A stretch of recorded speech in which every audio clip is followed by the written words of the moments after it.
Hi everyone. Good morning. Good morning. কেমন আছেন sir? ভালো। তো এটা তোমার বাড়ি? Yes sir. This is quite a big room. Yes, this is like an apartment. So this is not the thing you started out with, right? No. I quit last year the position in the halls. And I've moved out to an apartment now.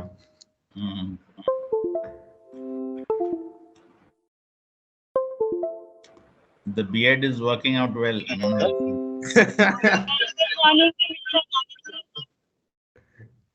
Good morning. Good morning.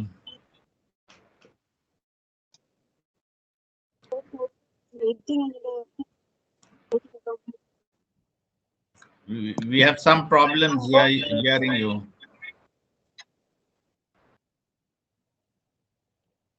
Good morning, sir. You are not audible. Good morning. Hi James.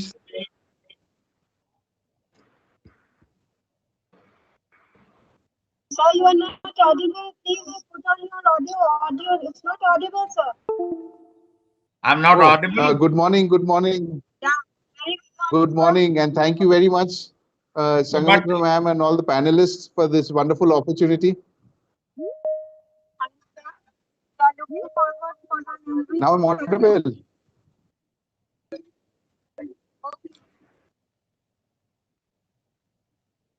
I'm having problems hearing all the people. Yes, I agree. The audio, I think. Yeah. Mrs. I think your voice is breaking quite a bit. Microphone is on, so that's not a problem.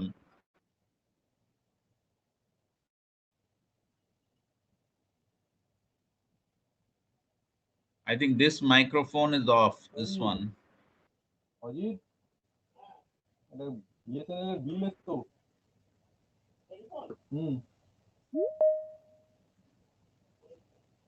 Due date আছে 21/10 serious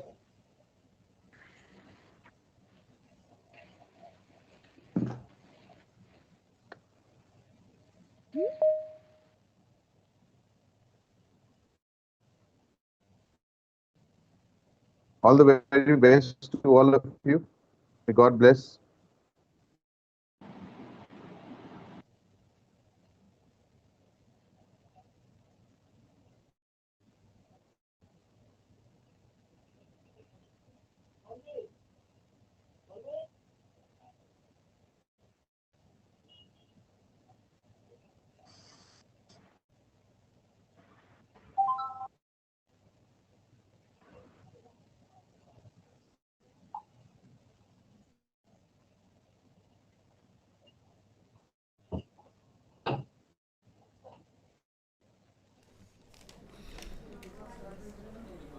এটা কেমন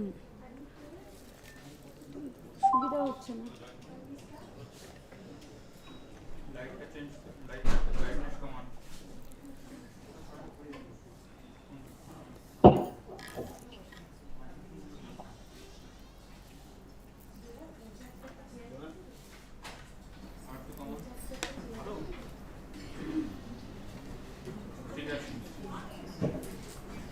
We are going to live now. Going to live now. এটা চলছে তো এটা চলছে তো এটা চলছে তো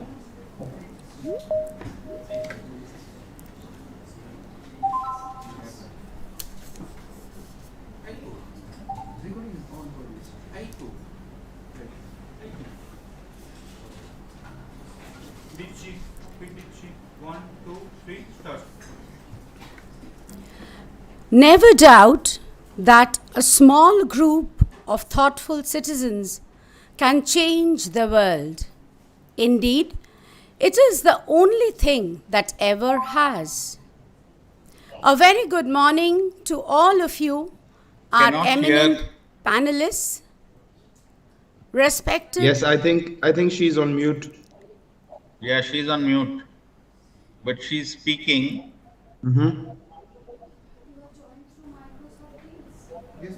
Is there a way to send a message using the software? Yeah, show conversation. Hello, hello. Yes, now it's better.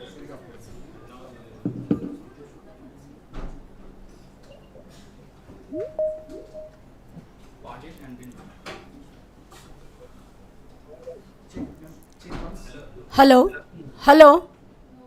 Yep. Hello. Good. We can hear you now. We can hear you.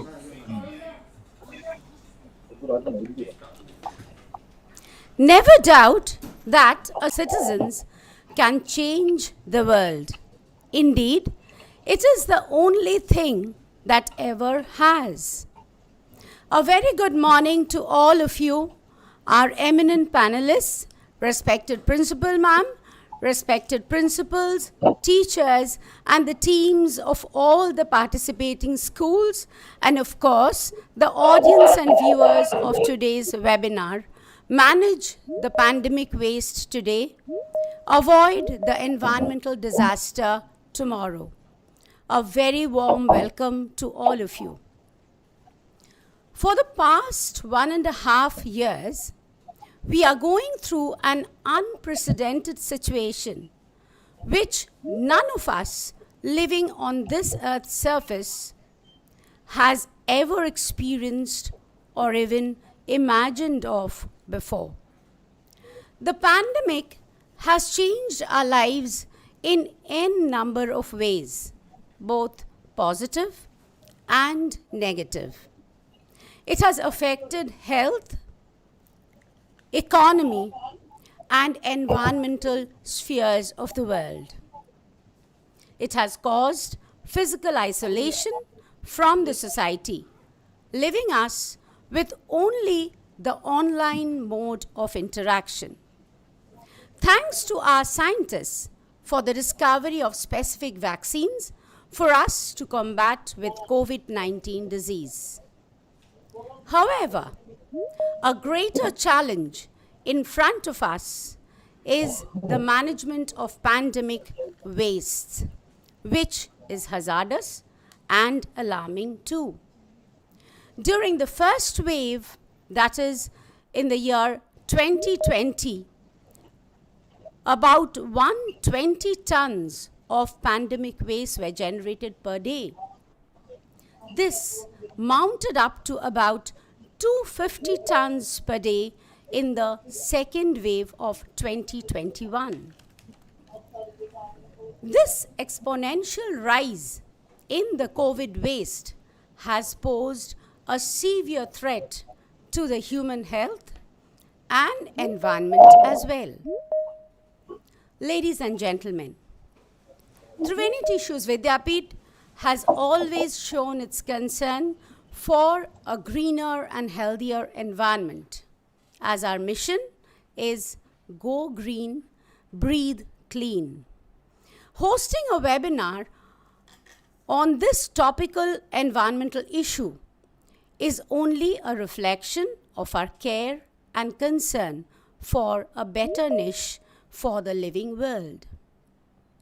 Moreover, it is our respected principal ma'am, Mrs. Shangumitra Chatterjee, whose initiative and encouragement has actually molded into this webinar. We are proud and privileged to have among us the eminent panelists who are authoritarian in the field of environmental economics, geography, and biodiversity.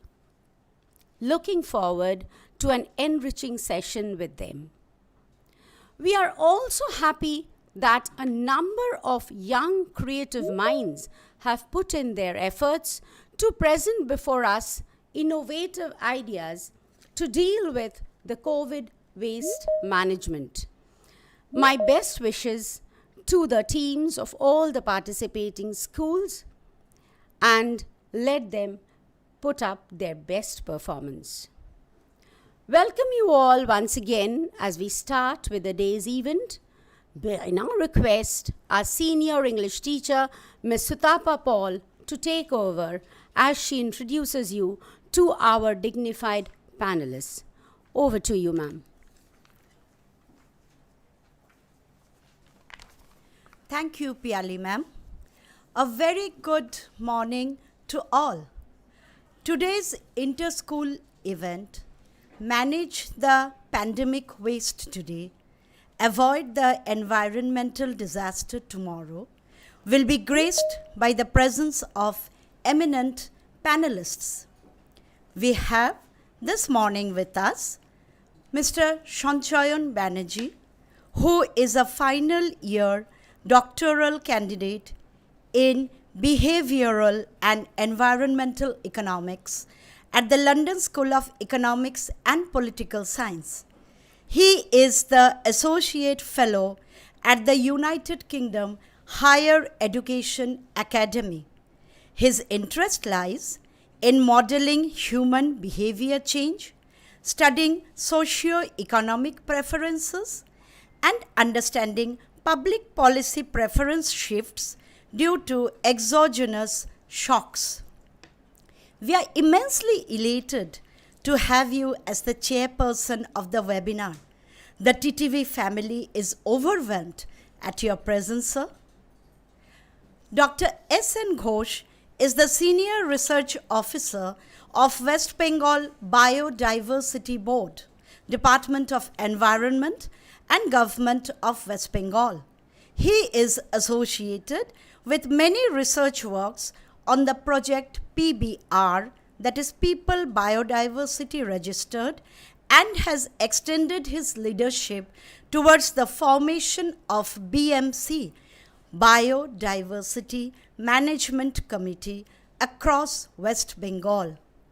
We are privileged to have you among us despite your busy schedule. We are looking forward to be enlightened on today's topic with your expertise in this field. A very warm welcome to you, sir. Dr. Siddhartha Mitra is a professor at the Department of Economics, Jadavpur University. His research area includes relationship between pollution and economic development. He has published many journals and a book on economics and environment.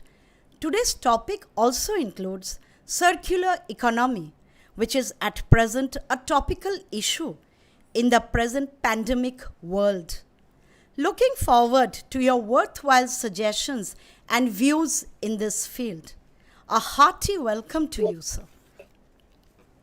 Mrs. Shanghamitra Chatterjee, Principal of Tribeni Vidyapith, is a recipient of the 2019 Times EduShine Award for Excellence and the 2020 Univert Award for Eco-Friendly Initiatives. Madam Chatterjee has specially devoted her time towards child education in the pandemic period and kept herself engaged in relevant work apart from leading her school in scholastic activities. In a short period of time, she, as a leader, has been able to plan and execute big projects on mental wellness and environment protection, initiating programs on herbal garden and planting trees along the Assam Road link on the occasion of Van Mahotsav, working with eminent resource persons. Her principal focus is to provide the students with the best possible exposure in the areas that relate and build the value system. I now invite Mrs. Amrita Sadhu to introduce the participating schools and participants. Over to you, ma'am.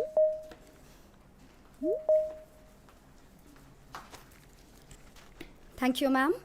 Yes, we all fully agree with what Piali ma'am has just said. COVID-19 pandemic has disrupted our normal lives. But it's praiseworthy to note that apart from healthcare, education sector has never taken a backseat, even in the most difficult times. Teachers have tried to bring schools to children's bedroom. It is with the initiative of the schools that the children are not just continuing to get education, but also groom themselves up in the best manner possible. In this context, I would like to thank the 8 neighboring schools who have given their kind consent in not just participating in the event, but has also trained their students to come up with the noblest ideas in treating pandemic waste, something that is bothering the whole world now. We are happy to have with us Aditya Academy Secondary, Barashat. The school has been established since 2003. Lavished with greenery, the school promotes the inherent culture of ecosystem protection. It is renowned to inspire the students to avail school transport to minimize air pollution, thus motivating the students to apply energy-saving mindset. The school is successfully run by Mr. James Ringro, the principal. I'm also thankful to Mrs. Shubhra Roy, the teacher in charge, for guiding the participants, Asmita Sharkar, Shaumojit Dash, Kripa Bhattacharya, and Shubhadeep Roy for this event. We also have with us Aditya Academy Senior Secondary, Dum that believes a comprehensive curriculum broadens not only the mind but also the opportunities. And let me introduce the person who is continuously trying to make this possible, the principal, Mrs. Shonali Sharkar. We have with us Mr. Shubhajit Thakur, the teacher in charge, and the participants from the school are Deboshri Datta, Taran Ojha, Debrik Chakraborty, and Ishani Basu. Next, we have with us the school with the motto, Virtue and Knowledge. The school that strives to nurture the noblest qualities in the students to build up a society which upholds human values. Ladies and gentlemen, I'm happy to welcome Sister Regina Joseph, the principal of Auxilium Convent School, Bandel, Miss Lipika Mukherjee, the teacher in charge, and Shreya Haldar, Sneha Basu, Srijusha Sen, and Anne Maria Jose as the participants. Birla Gyan Mandir is an integral part of the Ashok Hall group of schools. It is an English medium co-educational school that have always encouraged their students to participate in various events and competitions. I'm thankful to the principal, Mr. Kaushik Acharya, and their guide, Mrs. Kaushani Datta Pal, for training their students for this event. The participants from the school are Sriparna Dash, Adrita Shaha, Sneha Kumari Singh, and Tanushri Rai. We have with us today Don Bosco Bandel, an English medium school established in 1978 and imparting primary and higher secondary education to Anglo-Indian as well as non-Catholic students. Situated beside the Hooghly River, the school has held its head high for the past 40 glorious years as it has molded and shape students into ideal citizens of India. We are honored to have Father Sibi Joseph Vadakul, Salesians of Don Bosco, the principal, and Miss Reena Roy as their educator. Promit De, Kingshuk Botobal, Tomogno Chaudhary, and Shushautri Ghosh are the participants from the school. Located amidst greenery, Dunlop English Medium School is a lighthouse of education. The school has a community of learners who are dedicated to create an academically rigorous, culturally caring, and learning environment. They seek to develop well-rounded students who exemplify health, wellness, and character development through exploration, innovation, and creative expressions, and build a positive school culture where every member feels valued and respected. I would like to welcome Mrs. Nivedita Mukherjee, the principal, and Ms. Shaumita Chakraborty, who has taken up the initiative to groom the children. The participants from the school are Alok Chandra Chaudhary, Bikram Chakraborty, Olivia Malik, and Dipshika Chaudhary. I would now like to introduce the school that is located at Jedhara Kalna Holy Child School. The school is rendering its sincere most endeavor in the form of holistic education towards the society and putting its priceless effort to build up a perfect human being out of a child. The uniqueness of this institution lies in its peaceful and spiritual ambience, endless faith upon prayer, and a cordial relationship among all. Leading the pathway, we have the principal, Sister Christine.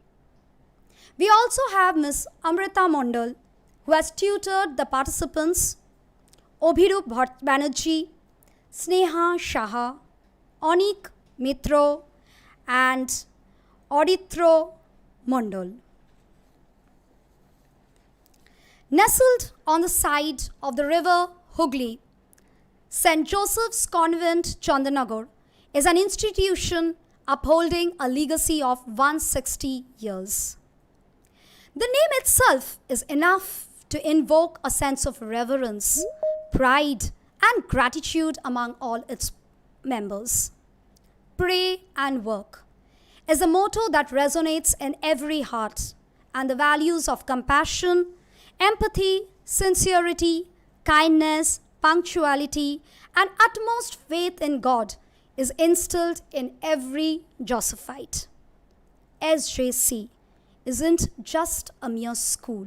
It's a heritage, an inspiration, and a home.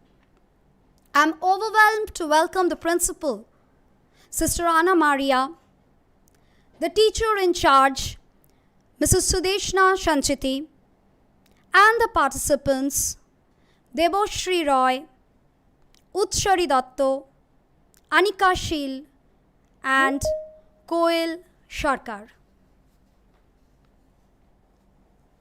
It all began on a fine morning in the year 1950, when Mrs. Green took up the initiative to ignite young minds by starting up a school at Tribeni, the confluence of three rivers, Hooghly, Kunti, and Saraswati. She named it as Tribeni Tissues Vidyapith. Since then, the school with its motto, awareness, attitude, and achievement, has been continuously striving not just to shape up a sound character and personality of the young students, but also endeavors to build up a cleaner and greener world. I am elated to introduce the captain of our team, our principal, Mrs. Shangomitra Chatterjee, the mentor of our team, Mrs. Debjani Shaw, and our team, Arjo Mitro, Orkodip Ray, Ishita Roy, and Ognibho Ray. I would also like to welcome you to our team of mentors who stood by our participants to guide and enlighten them. Among our teaching staff, we have Mrs. Piali De and Ms. Shutapa Paul, Mrs. Shutapa Chakraborty and Mrs. Swati Mohanto, Mrs. Polly Dhar, Mr. Praveen Kumar Tiwari, Mrs. Paromita Roy Dostidar and Mrs. Prashuna Mukherjee, Mr. Shubhendu Bhaumik, Mr. Deboshi Niyogi, Mrs. Mithu Shaha Mandal, Mr. Shapon Kumar Shahana, Mrs. Swatilekha Pal Rakshit and Mrs. Amrita Sadhu, Mr. Abhishek Pal and Mr. Abhishek De, Mr. Pradeep Kumar Ray, Mr. Shumit Nath, Mrs. Shima De, Ms. Banabati Nandi, Mrs. Julie Mukherjee, Mrs. Swati Dev Sharma, Mrs. Orunima Pal, Ms. Samantha Sen, Mrs. Swati Shashwati Bishwas Sen, Mrs. and Mrs. Shoma Sharkar. Among the office staff, we have Mrs. Kakuli Sheel and Mr. Chinmoy Mollik, Mr. Rakib Rahman and Mr. Mikul Biswas, Mrs. Jhuma Maji, Mr. Charon Mondol, Mrs. Devika Dash, and Mr. Megnath Kha. I would also like to thank our team of anchors, Adrila Shadhu, Tiyasha Mondol, Gaurav Bachuka, and Rishika Mukherjee. I would now like to call upon our principal ma'am to say a few words on this event. Thank you.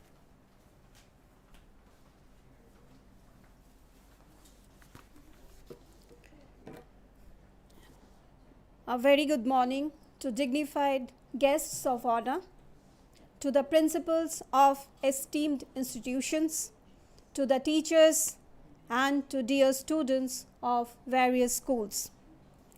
From this platform, I would like to address this august gathering about the exigency of organizing this event on pandemic waste management. 21st century pre-COVID era has witnessed the environmental disasters due to lack of awareness on waste management or sometimes due to reluctant nature of mankind. In the name of industrialization, modernization, and so on, we have been cruel on Mother Earth.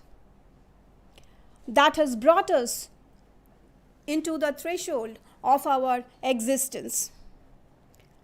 Global warming and pollution in all spheres have costed us consequences like melting of glacial ice, resulting in the rise in the global temperature as well as rise in the ocean water level. To add more concern to this, pandemic era has generated vast waste throughout the world. Masks, PPE, and various other related wastes, if not managed today, may bring our life to a halt in very near future. Today's topic deserves the attention of the world to a much higher degree. This triggered a thought in us, and here we are, acting as a catalyst to bring out effective thoughts from young minds about waste management that may simultaneously boost up the economy. We believe on not only discussing a problem, but to find out some solution from it. Let us all move forward with the session to join our dear students who are ready to present their research papers here. I sincerely hope that at the end of the event, we will go back home with a long-lasting mind stimulation and some wonderful solution to this problem. Let's promote better health with the care for a better environment. Thank you.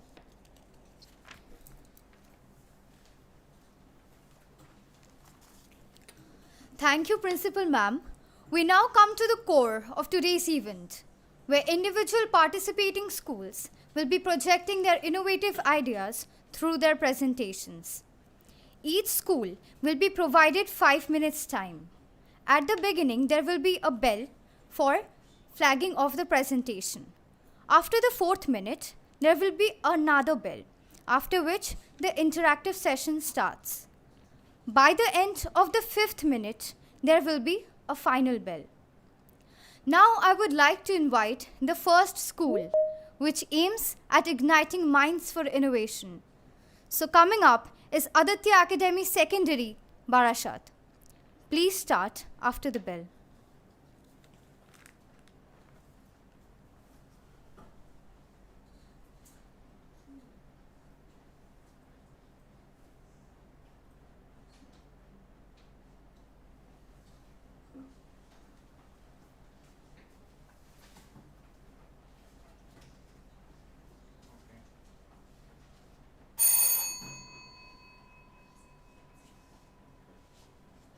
A very good morning to one and all present here. I am Ppe Kit and I have in my team Ashmita Sarkar, Shaumajit Das, Shubhodip Roy, and Chamadrita Nandi and Hiranjyoti Banerjee as our panelists. Today, we are here to talk about the Ppe Kit and its impact on the environment and some strategies to improve the situation. Personal protective equipment, Ppe.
We can set up separate waste bins for the used PPEs. Then we have to compile the waste in a safe, isolated location and decontaminate it properly. We can use the sterilized fabric and make other useful items which we can sell later. Now, the most important step, the decontamination. Use of hydrogen peroxide, UV light, or methylene blue can kill the virus and make it safe for us to use it again. Over to my fellow mate. So how do we use the decontaminated fabric for the PP? PP gown, which is sterilized, can be reused to make curtains, strip curtains, or tablecloth. For all other equipments in the protective gear, they can be crafted into simple DIY projects as shown in this figure. Now let's talk about the commercial feasibility of this strategy. As this is a potent of being a large-scale project, it will provide new business ventures if implemented in rural areas, like our school area of Kodambogachi. It can provide a lot of employment and regional coordination. Now, as this is a community project, we have listed some of our observations regarding disposal of protective gear. There are a lot of water bodies in the vicinity of the compound which are subjected to water pollution due to irresponsible disposal of PPEs. Also, when thrown in landfills, it is contributing to land pollution.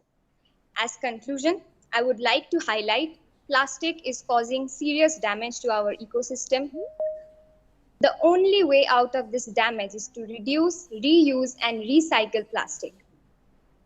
If we awaken today, our future generation will have a better life on this beautiful planet. Thank you.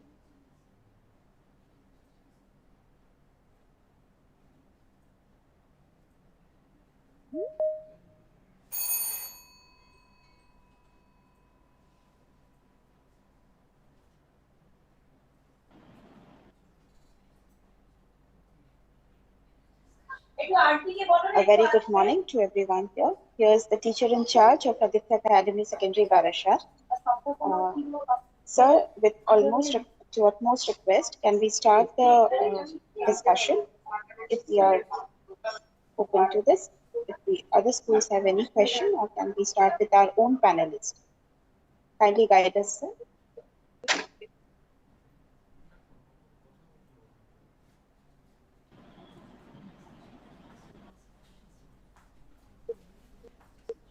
Okay, I would request my students of Aditya Academy Barashat, the panelists, to put forward their questions, if any.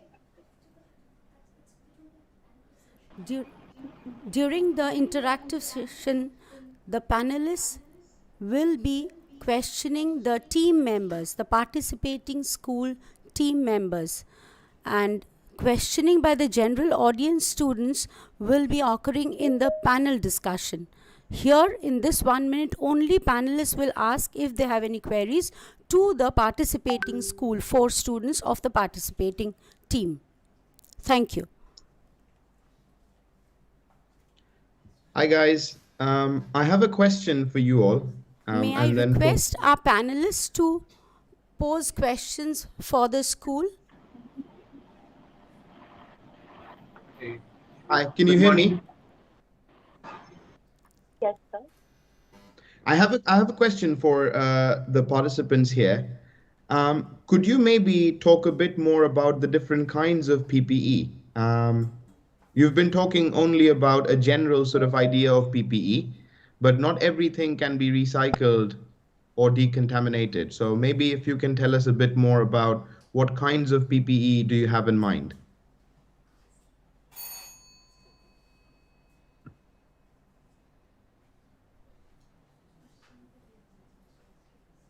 By talking about the PPE kits, we were actually keeping in our mind the PPE kits which are cloth based actually. As we said, we'll be further proceeding to make curtains, strip curtains, or the mask, the shoe cases. We are actually focusing on the cloth based PPE kits, such as the mask, the shoe cases, the PPE gown which we wear. I mean, the doctors. We are focusing on that, sir.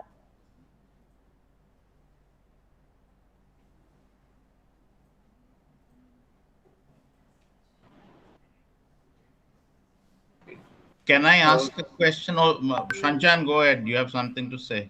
Yeah. No, sir, I'm done. Please go on. Yeah, I was wondering, if you decontaminate the PPE, why not use it again if it's been decontaminated? After a single use, does it lose its properties? Okay, that is number one. Number two, have you taken into account the cost of the decontaminating agents? Okay, because you're talking about a production process now. You're talking about decontaminating the PPE and then using it as an input into a production process. Okay, and that production process should be viable. Is there a market for such products? I'm not saying what you have presented is not useful. It is in fact very useful, but you can go much further with this line of reasoning.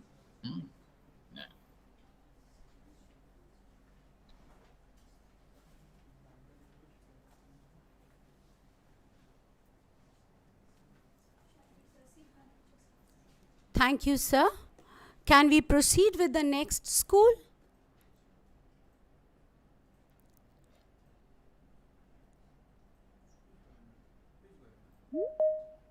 Sir, we have Okay. just As, as, ma'am, the, can I?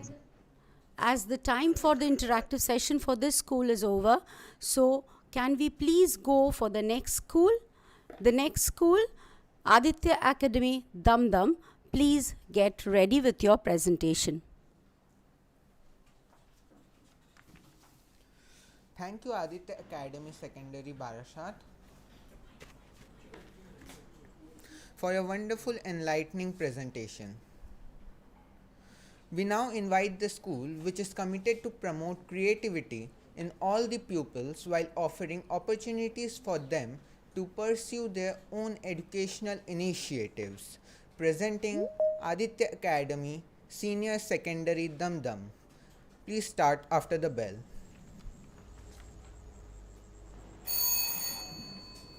Use it up, wear it out, make it do, or do without. I would like to wish a very good morning to the honorable panelists, respected principal and teachers, and my dear friends. Today we, the students of Aditya Academy, are delighted and grateful to get the golden opportunity to present our views on the topic, manage the pandemic waste today, avoid the environmental disaster tomorrow. We would like to present before you our thoughts and perspectives on the management of the used personal protective kits, which are very popularly known as PPE kits.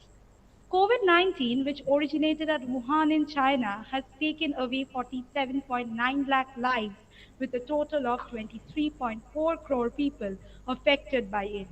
The health of frontline COVID warriors is safeguarded from the exposure to the biological agents by these protective gears, namely PPE kits.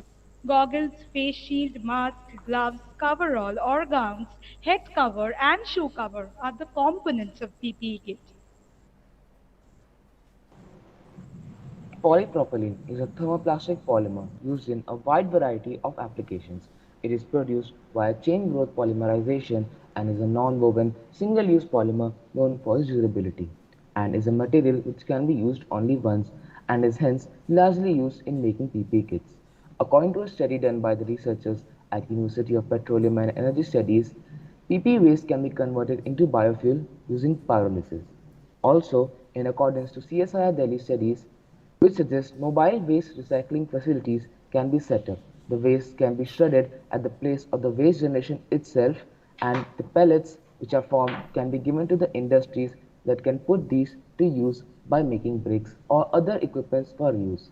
Mr. Binish Desai, India's recycle man, has already implemented these ideas and makes bricks from discarded face masks and has already implemented this idea in this industry.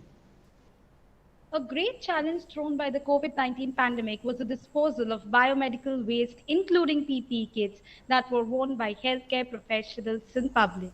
But convenience at the expense of the planet is not convenience at all. PPEs generated in common households, commercial establishments, institutions, etc., are required to be stored discreetly for a minimum of 72 hours before disposal.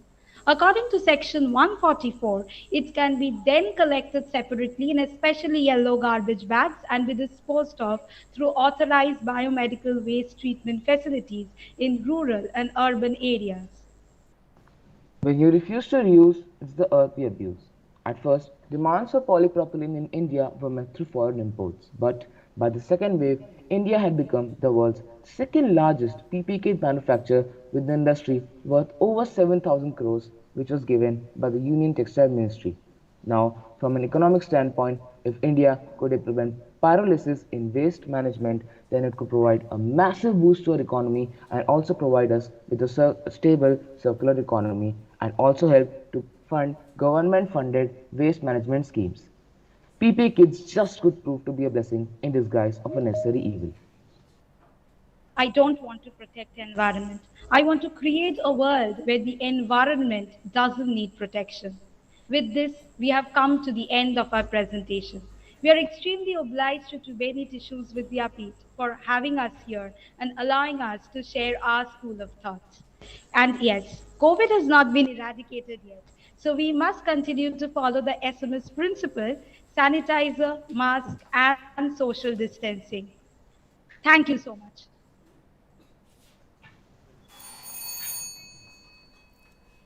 Time for the interactive session. May I request our panelists to please pose questions to this group? Good morning, all respected judges. If any questions, you can ask Yeah, interactions wise, please. this time I'll go first because last time, it was an exercise in futility for me to conjure up a question. Yeah. Um, um, Now the thing is, this fuel that you are talking about. Yeah. Okay. What is the cost of it? How does it compare with other fuels?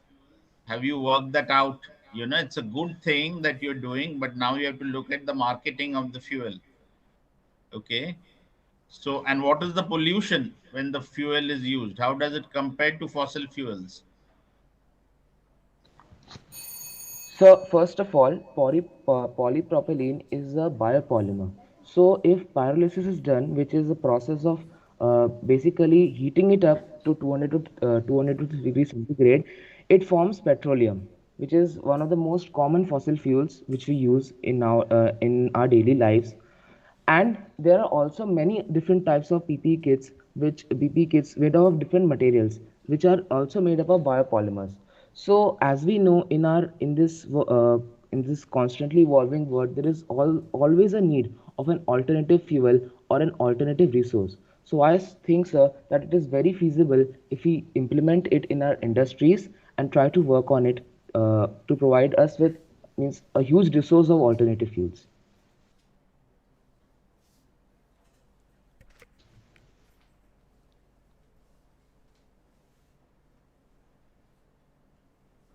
So Thank may I you. add Thank on you. something? Thank you. Sir, may I add on to something? Yeah, go ahead. Yeah. Sir, yes, we know that petroleum can cause, this fuel is really causing a lot of pollution, but to entirely shift to sustainable development and the sustainable fuel, like the alternative fuels that we are talking about, the solar energy and the wind energy, they requires a lot of time. So in that time, we have less of petroleum, so we can use that. And we are also trying to change this entire system of using petroleum and diesel to solar energy and wind energy at the same time, but that is time consuming. So at that time, if we have a greater production of petroleum, then I think it can benefit us economically as well. No, these are good answers. Petroleum is still being used and we are short of it. Yeah. Yes, sir.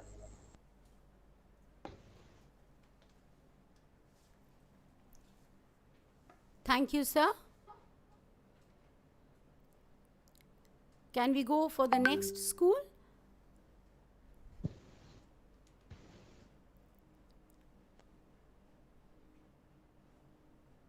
Yeah, I have no problems.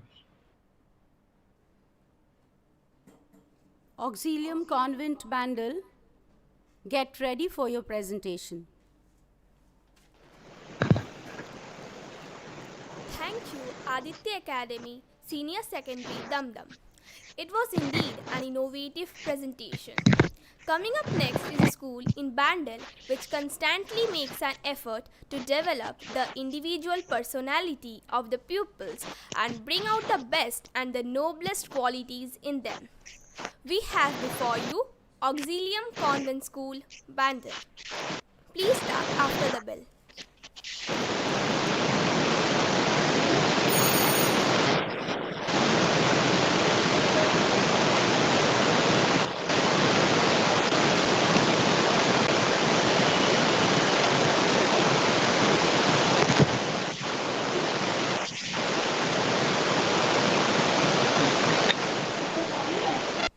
The pandemic waste today, avoid the environmental disaster tomorrow. COVID-19 virus has kept mankind terrorized for a long period now. Mask has provided quite an assuring safeguard against the virus, which has increased the use of masks drastically. But disposable mask is adding to the already dangerous plastic waste. Researchers have proved that instead of randomly disposing masks, we can recycle them and bring them back into productive cycle.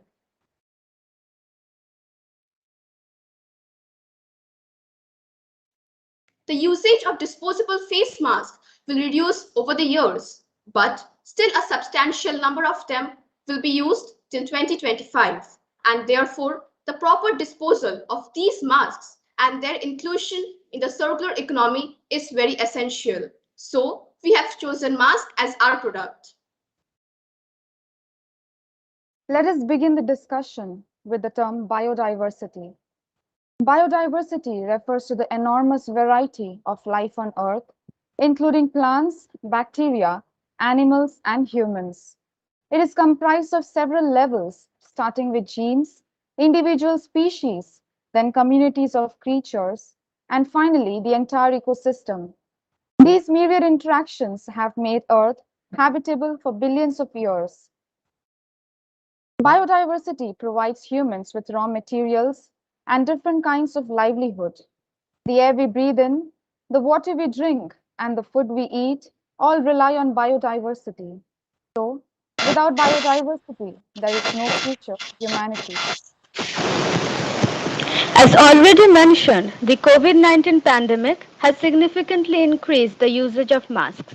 The improper disposal of masks and pandemic waste is generally causing harmful consequences and hazards from infected and used masks, like public health risks, release of toxins in the environment, and secondary transmission of diseases to humans.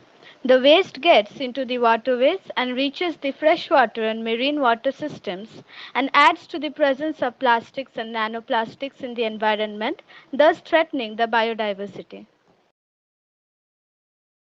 Circular economy keeps the resources such as products, materials, and energy in the economic system for as long as possible. Reuse, recycle, recovery, remanufacture are the basis of circular economy. Products and services in a circular economy are designed in a way that allows them to be reused either in the biological or technical cycles. All products are manufactured in a way so they can be disassembled and materials will either be broken down by nature or returned to production. To understand the recycling of masks, we first need to know its components. The material most commonly used to make disposable masks is called polypropylene, which is a type of plastics. Cloth masks are made up of cotton and linen and are therefore biodegradable and reusable and are consequently of not much concern. The disposable masks are our main concern and we should know how to recycle them. Our inspiration is from a group of researchers from RMIT University in Melbourne, Australia. Disposable face masks could be recycled to make roads, a new road-making material that is a mix of shredded single-use face mask and processed building rubble, which will meet civil engineering safety standards. 1% shredded face mask to 99% recycled concrete aggregate delivers strength while maintaining good cohesion between two materials to be used for base layers of roads and pavements. The study demonstrated that using the recycled face mask material to make 1 kilometer of two-lane road would use about 3 million masks, preventing 93 tons of waste from going to landfill. All these studies show, in fact proves, that this idea is commercially feasible. There is no end limit for the pandemic times, but the best most of us can do now is to reduce the amount of pandemic waste and include the waste into the process of circular economy. Thank you.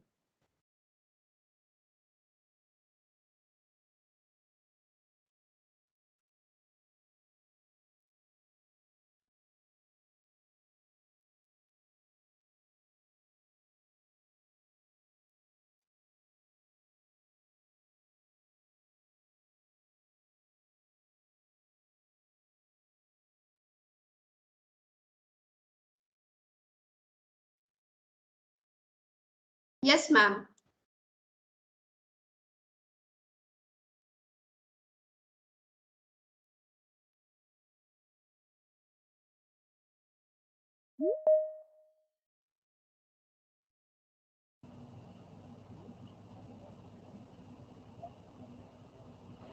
Congratulations for your nice presentation. Just like to know, can you hear me? Hello? Hello? Yes, We sir, can we hear can hear you. you. Okay. I did not hear anything. Hello? Yes, sir, we can hear you. Okay, okay, thank you. I did not hear anything about disinfection of the used mask. Have you any idea how to disinfect this mask and to use? Sorry, sir, your question couldn't be heard. You said about the use of the reuse of the mask, something like that, and it is a good idea. Or this research are going on to use this thing as mixing with the bitumen or other things for making roads and walls. But firstly, we have to disinfectant of all those masks. You did not say about anything about the disinfection of these masks and all, how to do that thing and this type of thing. Just throw some light about that. Yes, sir. Thank you for that suggestion. We planned that to put in our presentation, but since there was like we needed to do till 4 minutes, we couldn't put that one. Can you say something about that? Yes, sir, surely. Like Please. first, the government and the authorities should take this initiative to like collect them, and then it's the responsibility of the public. They should be a bit responsible while disposing of these masks because they can be like a very they're using them against the bacterias and viruses. So these masks will be infected ones, so the government's responsibility is there, and yes, the public also, there should be a little bit of awareness should be there among the public, so that these masks can be recycled properly and we can reuse them. Can I add something? Okay, thank you. Thank you, sir. Sir, can I add something? Disposable masks are actually shredded and they are going under the roads for the landfills. So it is actually becoming processing for the landfills. So actually it is becoming disinfected. It is not spreading COVID.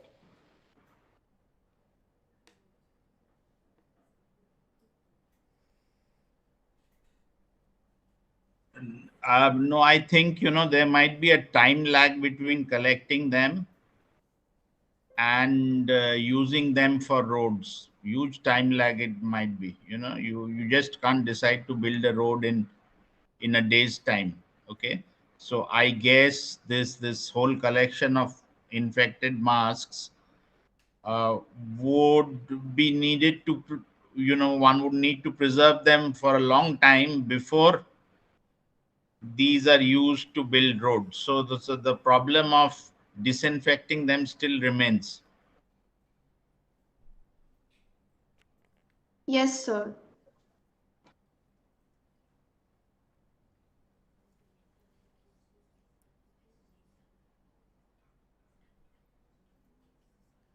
Thank you, sir. We now have the school, which believes in following a child oriented method of education and hence guide the students to groom up into versatile individuals. Presenting before you Birla Gyan Mandir. Please start after the bell.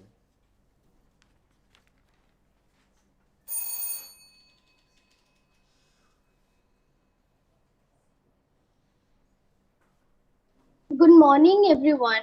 I'm Shripona Das from Birla Gyan Mandir.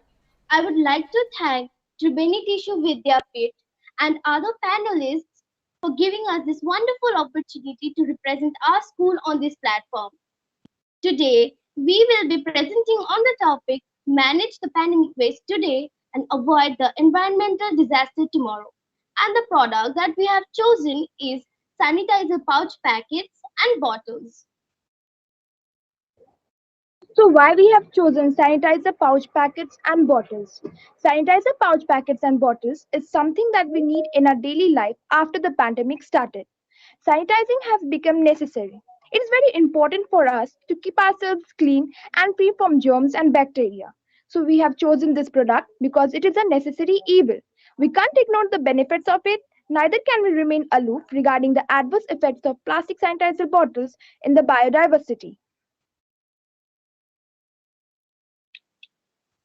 India's hand sanitizer production capacity went up by a staggering 1,000 times to 30 lakh liters per day. Earlier, India was producing only 10 lakh liters of hand sanitizer per annum. So this gave rise to plastic pouches and bottles made to store and sell sanitizers, which is absolutely visible in the graph which shows the rise in production of sanitizer, pouch packets and bottles due to COVID-19. Now let us focus on the adverse effects of sanitizer pouch packets and bottles on biodiversity, which will be described by my dear friend Tanushri. So Tanushri, over to you now. Thank you, Sneha. The plastic pollution that is caused by sanitizer pouch packets and bottles has a direct and deadly effect on wildlife. Thousands of seabirds and sea turtles, seals, and other marine mammals are killed each year after ingesting plastic or getting entangled in it. Endangered wildlife like Hawaiian monk seals and Pacific loggerhead sea turtles are among nearly 700 species that eat and get caught in plastic litter.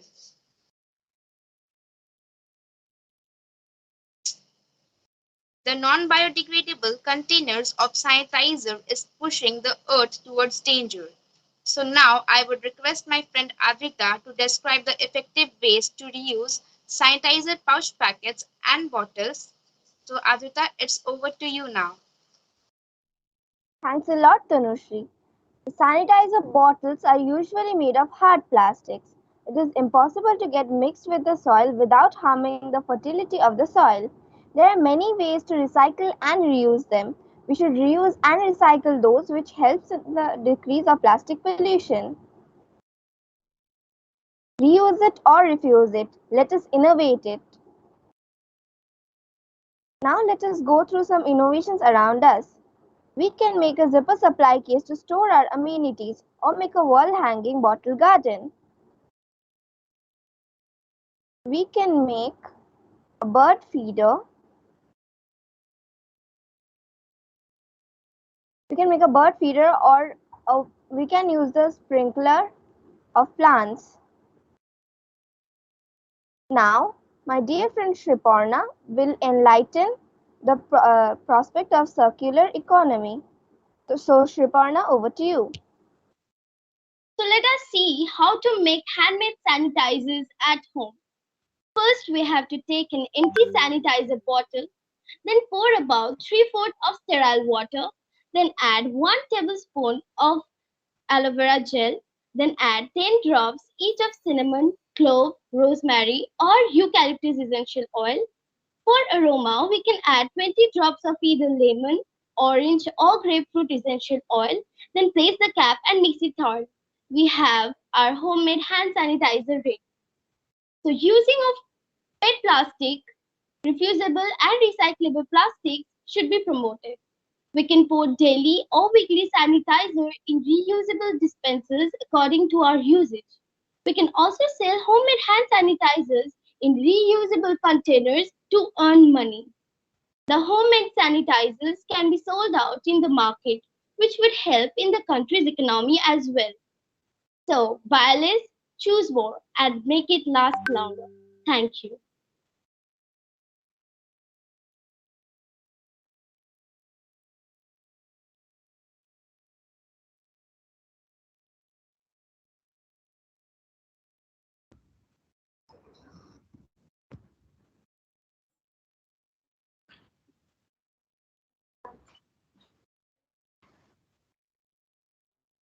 Thank you, participants.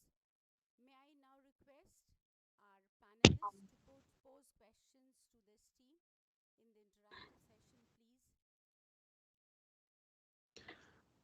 Very interesting presentation, guys. Could you tell me a bit more? I really like the innovative solutions. Um, India is a poor country. It's developing quite well, and there's a lot of poverty. And there are lots of self-help groups in India, particularly run by women to empower women that produce these kind of the things you showed us with the innovative zipper bags and things. So maybe could you tell us a bit more about how this could be made into an industry? Because I can see a lot of people might buy these things. These look pretty cool, and you might want to keep them at home. So maybe this might be an upcoming industry. So any thoughts on that? Okay, so we decided to put about women empowerment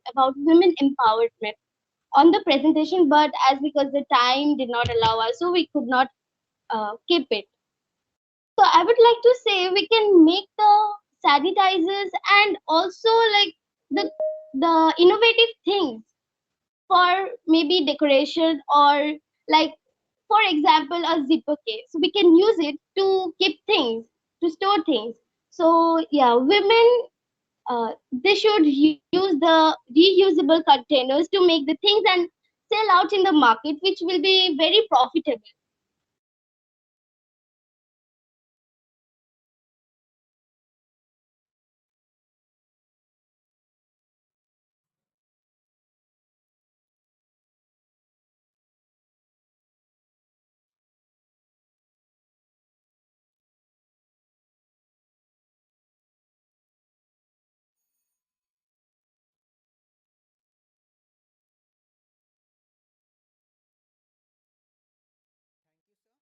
Yes, sir, that's it.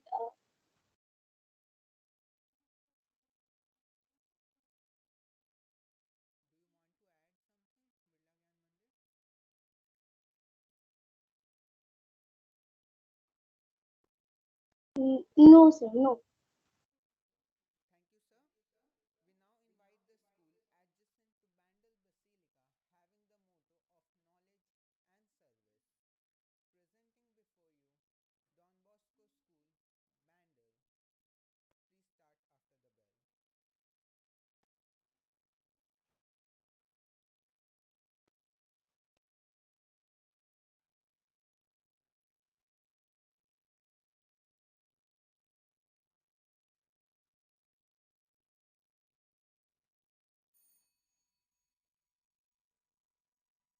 A very good morning to all the judges, panelists, and present here.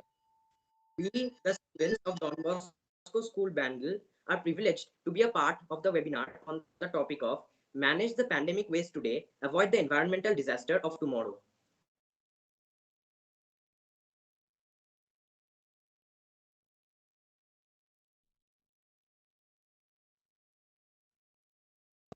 The product we chose to make our presentation on is PPE, Personal Protective Equipment Kit. Given below are some of the components of the PPE kit.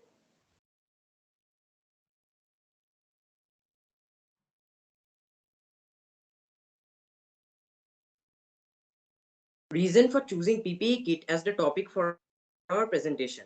PPE kits, which generally consist of a non-woven gown, a pair of surgical gloves, a protective eye gear, a 3-ply mouth mask, and head covers, are mostly made up of plastic and hence are non-biodegradable. So this is one of the reasons why we chose PPE kit as the topic for our presentation. An interesting fact is that India generated about 62 million tons of waste during the last 1 year.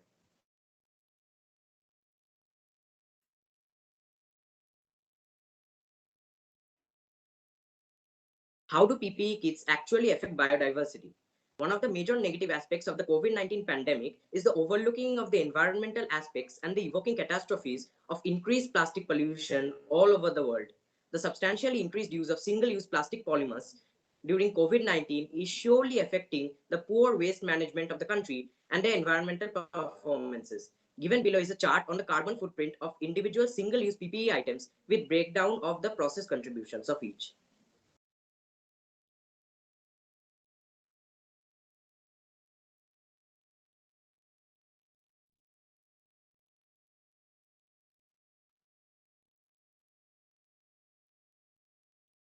Since PPE kits add to plastic wastes, the human population is being constantly exposed to the harmful effects of plastic.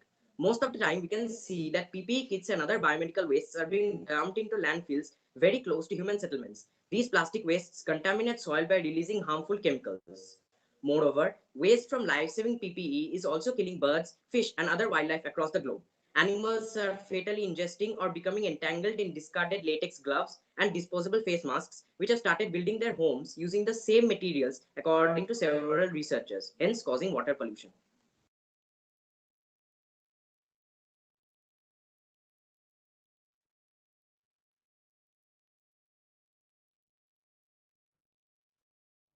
Steps to tackle the growing PPE waste problems. The rising number of PPE wastes can be put to proper use by converting them into eco-friendly bricks. These are made up of 52% of shredded PPE material, 45% paper sludge, and 3% binding agent formulated gum base. These bricks are not only lighter but also cheaper and hence are cost effective and affordable for everyone.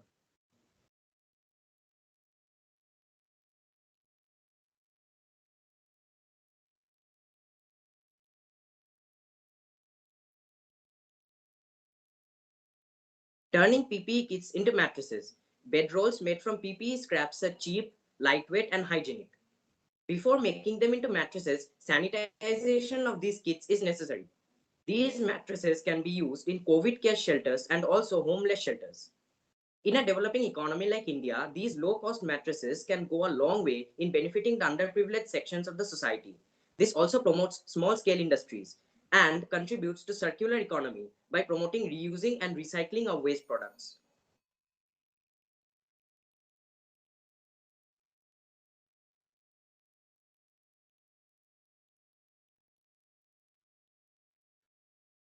PP mostly contains polypropylene, which can be converted into petrol by a process called pyrolysis. Here is a breakdown of this process.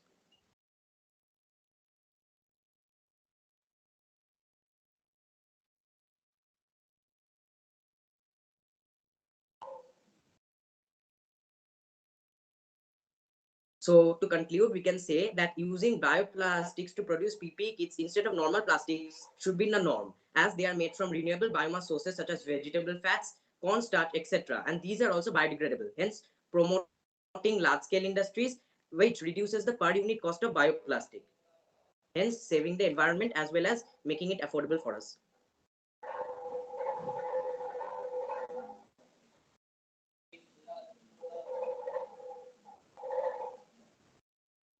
And lastly, we, the students of Don Bosco School, Bandel, are honored to be presented with an opportunity to present our presentation on this topic, which is the talk of the hour. We don't need a handful of people doing zero waste perfectly. We need millions of people doing it imperfectly. Thank you.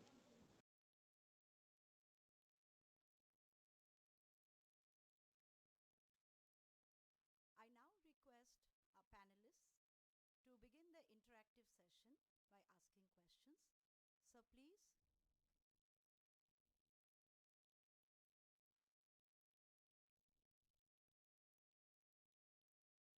Now, these bricks that you are talking about, have they been used? Yes, sir. Sir Binish Desai, who is a Gujarati entrepreneur, has already used it. And he's the first one to present this idea to us. So I think it will be helpful for the environment as well as affordable, as the cost of producing these are not very high.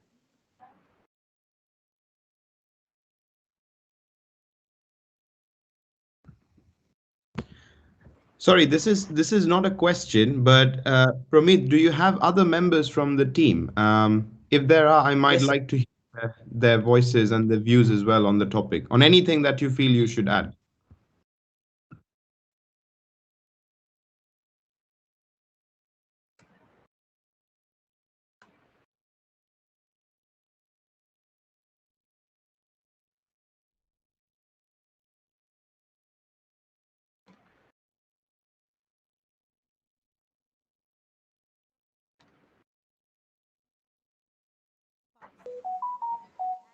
Add something?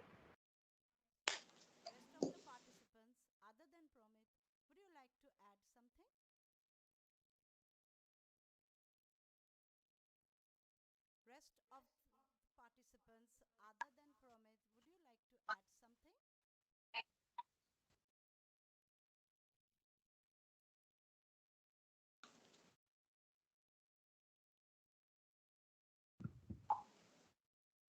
So, Mogno, I think you're trying to speak, but we can't hear you.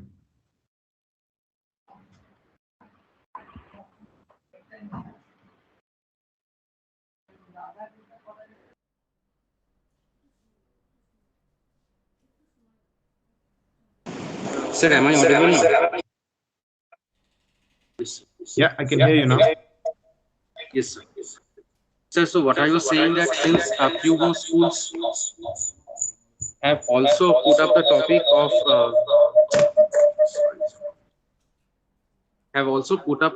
of producing petroleum from PPE kits. Sir, we would like to add a few more points to the topic. That is, India imports a large amount of petroleum from the OPEC countries, and this puts up a large amount of tariff on India, and thus it adds to the export cost. And now, if India starts making fuel from these disposed PPE kits, the amount of which is quite large, owing to India's large population and a large manpower, this process can provide employment to a large section of the population. And thus, so though the petroleum produced from PPE kits though they cause pollution, but the rate of causing pollution is still lesser than that from crude petroleum, and hence they can be both economical as well as environment friendly, sir.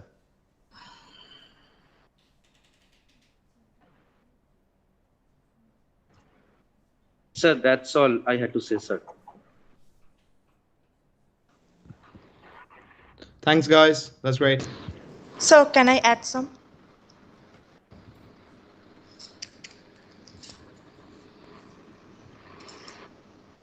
Hello? Sure. It's time. Go on, please. Yes.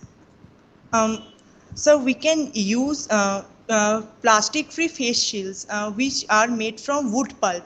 They are extracted by separating cellulose fiber from woods.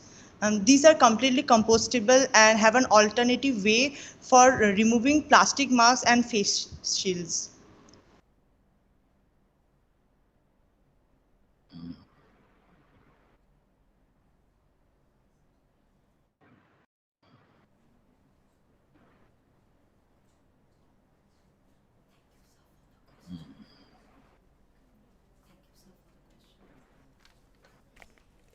Thank you, sir, for the question. Coming up next is the school whose ardent spirit of participation in the inter-school event is an inspiration to all. We have before you now Dunlop English Medium School. Please start after the bell.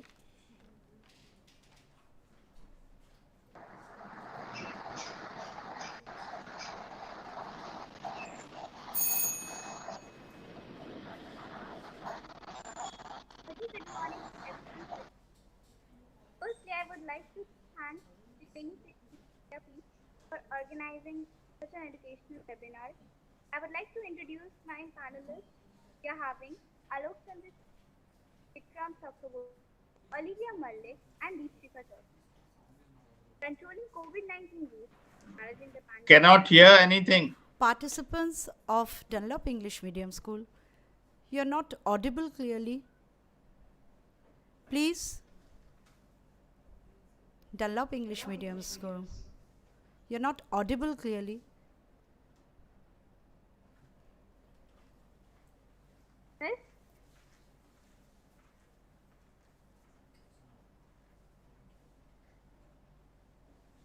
Am I audible?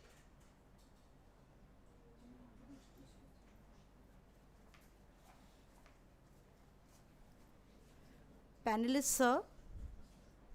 Panelists, sir. Yes. Yes, ma'am. Your audio volume is too low.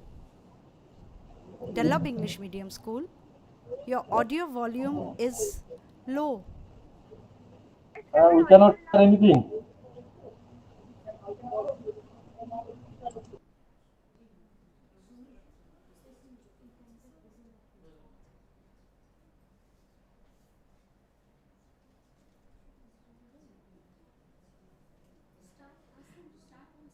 Please start, Dunlop. Am I audible? Yes, you are. Then I'm starting. A hearty good morning to everyone present here. Firstly, I would like to thank Tribeni Vidyapith for organizing such an educational webinar. I would like to introduce my panel, Alok Chandra Chaudhary, Vikram Chakraborty, Olivia Malik, and Deepshikha Chaudhary. So, controlling COVID-19 waste, managing the pandemic waste today, and controlling and making a better future tomorrow. So, in the year 2020, we came across a great pandemic. We were compelled to fight against the novel COVID-19 virus. Our researchers and various health organizations came forward with the idea of introducing masks to produce ourselves from the COVID-19.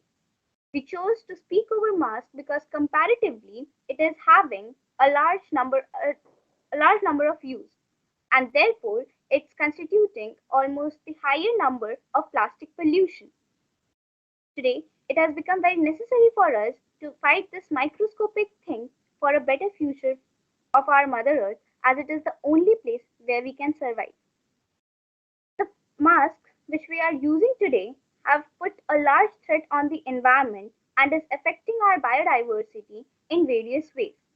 One of the major effects of this on human beings is that we are littering it here out there, and thus we are littering it out, and thus the healthcare workers, they are coming in contact with it, and thus they are affecting the neighborhood as the cycle of the affected chain continues. Along with us, they are having a large effect on the marine life, the birds, and wildlife. The animals, thinking it as a food, they are eating up those masks which block their digestive system, which proves fatal for them. There had been recent cases where birds were found eating those masks and had resulted in choking hazards in them. With the impulsion of over 1.2 billion masks in the ocean water, the marine life has been drastically affected by it. The researchers have shown that maybe till 2050 there would be more number of masks in the ocean rather than jellyfish. But we know that every problem is having a solution, and thus we have come forward with our observations and our solutions. First of all, we should stop using this COVID. First of all, we should stop using single usable masks. Secondly, we should promote the use of cloth masks, and then the mask which already we have used and which is in our at our houses, we can wash them with bleach water by adding 5% of sodium hypochlorite, which makes it purified, and then we can bury it or incinerate it from to incinerate it from letting it affect the environment. Nextly, we can secondly, what we can do is we can purify it, and then we can use it in making bed sheets, which can be profitable for the poor people, as India is a developing country. Not only us, even the government can support us by helping us in as carrying those materials separately in yellow bags. After this, not the eco entrepreneurs of India, like the Recycle Man of India, Dr. Binish Desai, he has come forward with the idea of making recycled bricks 2.0, which we can use in construction purposes. As we have seen that in recent years there had been many Okay, after this, I would like to show the commercial feasibility where we can use it as man-made islands where the plastics, they can be broken into plastics, and then then man-made islands can be made where we can where we can use it as navy bases for selling aircrafts and buying them also. After that, we can use it in small scale industries. We know that many migrant laborers in 2020, they lost their jobs and they had to shift to their villages and all. We can establish small scale industries and buy cloth masks from there to support the economy for the welfare of the nation. I would like to conclude my presentation by saying that every coin is having two sides, one positive, the other negative. We know that excess use of anything is wrong. So we can't directly say not so we can't directly stop the usage of masks, surgical masks. It will be happening, but we have to do it, and that would be happening gradually. So let's come forward, and we humans, we are ourselves destroying the biodiversity, and saying this is totally correct that if we don't stop it, maybe in the coming years there are chances that we may suffer even a horrible pandemic than this. Lastly, we should always remember that if we do not sustain our environment, we cannot sustain ourselves. Thank you.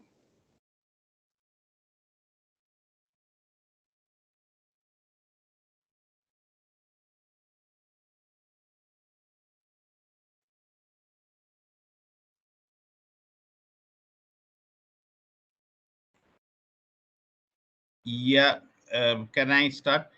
So, throughout your presentation, you were using the word we, okay? But, a person like me who's a professor in a university, or Shanchan Banerjee who works in academia, we really don't have the time to, to put this material into pillows and things like that. Hmm. So how should you rephrase your argument in replacing the word we with something? And when you do that, what do you think is the role of the government? Sir, we are living in a developing country. Like in India, the government can help us to ensure that can help us, like we are common people. We can help the poor people by we can do it. Like we, the common people, we can do those things like filtering those masks and putting it inside pillows or making stuffs like that and distribute it among the common people. Like this, we would be able to distribute it, and thus we can dispose those masks.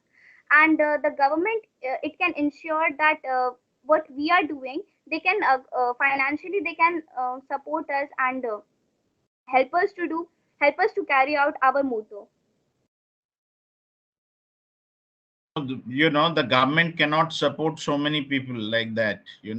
What your idea is actually throwing up is opportunities for small entrepreneurs who will collect the material and put it into pillows or whatever you have, and then make the pillow, and the government can give them incentives such as financial incentives. Okay, usually production is not carried out at the level of the household like this.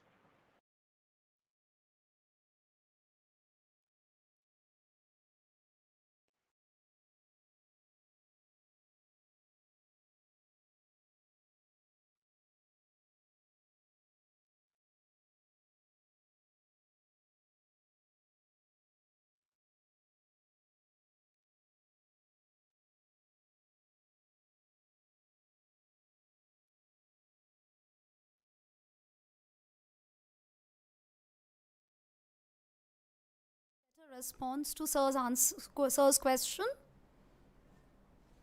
We are all waiting. Okay, miss. Then we can replace. Then we can do one thing that this we can. We are already having some small scale industries. We can individually support them. Like what we are having, we can contribute to them so that the small scale industries they can manufacture it further, and they can. Just, our motto is just to dispose those masks, and thus we can individually help them, and we can from there they can carry out uh, those further those further things for further productions and all.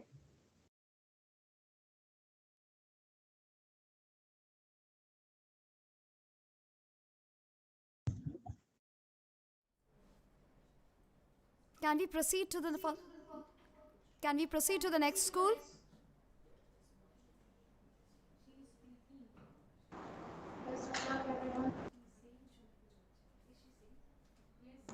Yes, ma'am.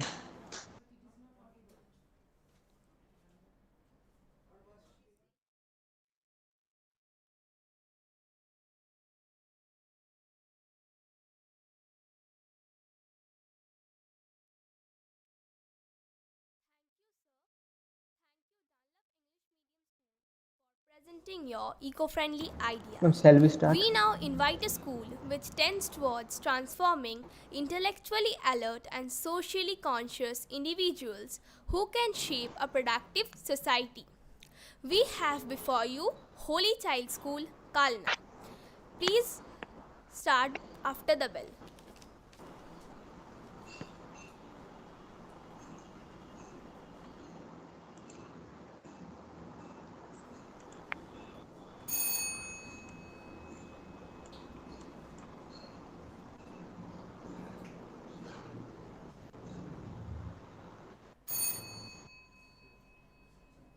Good morning, everyone present here. I, Sneha Shaha of Holy Child School, would like to begin the presentation based on the topic Ppe Kit. We have chosen the Ppe Kit as a waste product because they cause maximum pollution and affect the health of frontline workers. The disposal of biomedical waste, including Ppe kits owned by healthcare professionals and public, became a challenge during the ongoing COVID-19 pandemic. Contaminated PPE has already made its way to the oceans, which will inevitably produce plastic particles alongside other pathogen driven diseases. Due to the current circumstances of enormous usage of single use PPE and a massive generation of SUPW waste in the most populous cities, the waste management sector is already facing numerous challenges such as difficulty in hazardous waste disposal. The contaminated surfaces, followed by immediately touching the mouth, eyes, and nose, is one of the fastest exposure routes for the viral transmission, due to which the social workers are getting affected. Recently in Ahmedabad, India, the medical waste amount was recorded at 1000 kg on a daily basis, and projections revealed that this amount will reach 3000 kg due to the extensive use of PPE. Now it is a matter of concern that 15,000 tons of plastic waste is generated every day, out of which only 9,000 tons is collected and processed. The existing PPs can be converted into biofuel by identifying a catalyst, calcium bentonite, for breaking down the plastic waste that is low in cost. When the waste is broken down, it produces various products, including methane, protein, and ethane, which are then converted into ethanol for use as biofuel. Breaking down plastic and polymers by heating them at higher temperature is not a new idea, but the type of catalyst used is what gives the idea its strength. The project can be safely implemented as it does not emit any toxic gases as long as its implementation abides by the safety measures applied for similar projects. During this COVID-19 pandemic, we have come across a new term known as personal protective equipment, or in short PPE kit. It has provided us with a defensive mechanism but left some flaws, which are harmful for both human and our nature. The plastic used in this PPE kit cannot be decomposed and also acting as a positive catalyst to the increasing pollution. Frontline workers who are wearing this kit for several hours are sweating a lot, which is leading them to fatal diseases. To overcome this, we have decided to upgrade this PPE kit to a new version with the help of nanopolythene. In the past few years, scientists have started using the term nanopolythene for particles smaller than a few micrometers. It will help in preventing the entry of the coronavirus, and it will decompose in a short period of time. Our PPE kit will be a three-layered one. The first two layers are the nanopolythene, and the last layer will be a semi-porous cloth that will prevent a direct touch of the polythene with the skin, and it will also act as an absorbing material to absorb the sweat of the body. As a whole, it will be both eco-friendly and pocket-friendly. The circular economy focuses on the production processes and outlines how to reduce, and recycle items whenever we are ready to produce new models of PPE kit with safer and better materials. We must consider the production process, its ease, and how affordable it is for the common people. For this purpose, the production must be done in local levels. Training of local people and smaller cooperatives can boost its production. It will also be propitious in giving good job opportunities to the local people of that area. PPE kit is not a household item like our masks, and we don't use it in a daily basis. We have many complexities, many complex images of PPE kit in our mind. It's definitely not an astronaut's chest. So we must give more focus to the campaigning part of it. We must focus more on the vocational education to train people on how to produce and proper usage of this PPE kit. Thank you. Stay healthy. Stay safe.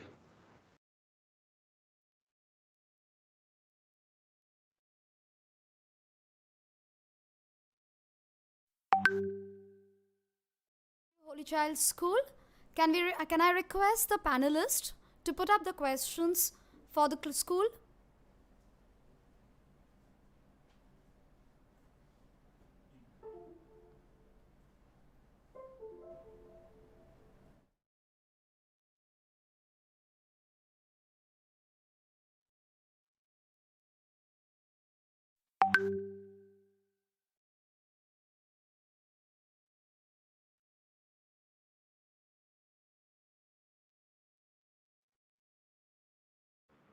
Yeah, Holy yeah. Child School, Kalna. How you were talking about the new PPE suit, right? How is it? Can you again explain the difference between the new PPE suit and the existing one? The old one is used as a means the material used is a plastic, and we are using nanopolythene. And nanopolythene, it is a few micrometers. It is lesser than few micrometers and are very small. As a comparison, we can say this new PPE calls a nanopolythene, and if we consider nanopolythene as a football, then coronavirus will be as an equal to an adult man. So we can see how the difference between this and this plastic we are using in today's PPE kit are very much harmful. They are causing water logging in different water places, and so nanopolythene can be a better way. Does this mean that if you use nanopolythene, you have lower chances of getting infection? Yeah, definitely. Okay, okay. But you don't know the probabilities and all that. You're not aware of. Are you aware of the change in probabilities of getting infected? If you use the But nanopolythene versus the nanopolythene, also. no, the coronavirus is having a very less chance to infect us if we use the nanopolythene, and Yeah, yeah. this new one will be But two layered you one. must know what is the difference in probabilities, right? I mean, less is can support a broad array of answers, exact answers.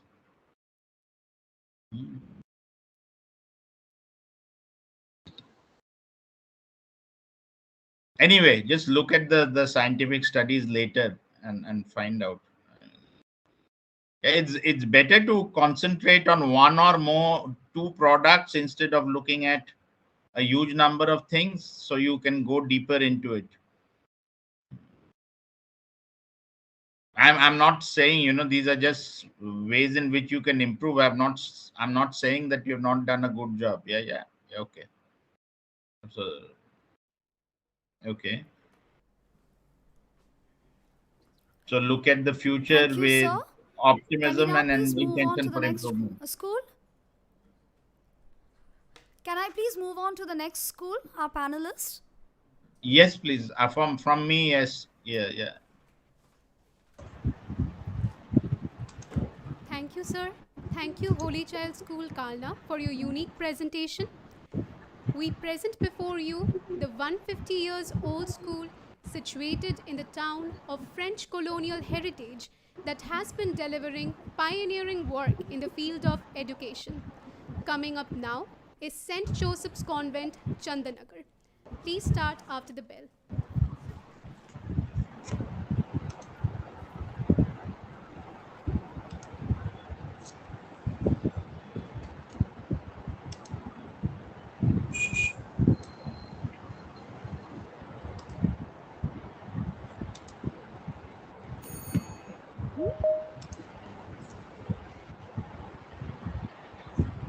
Good morning, respected panelists, principals, teachers, and my dear friends.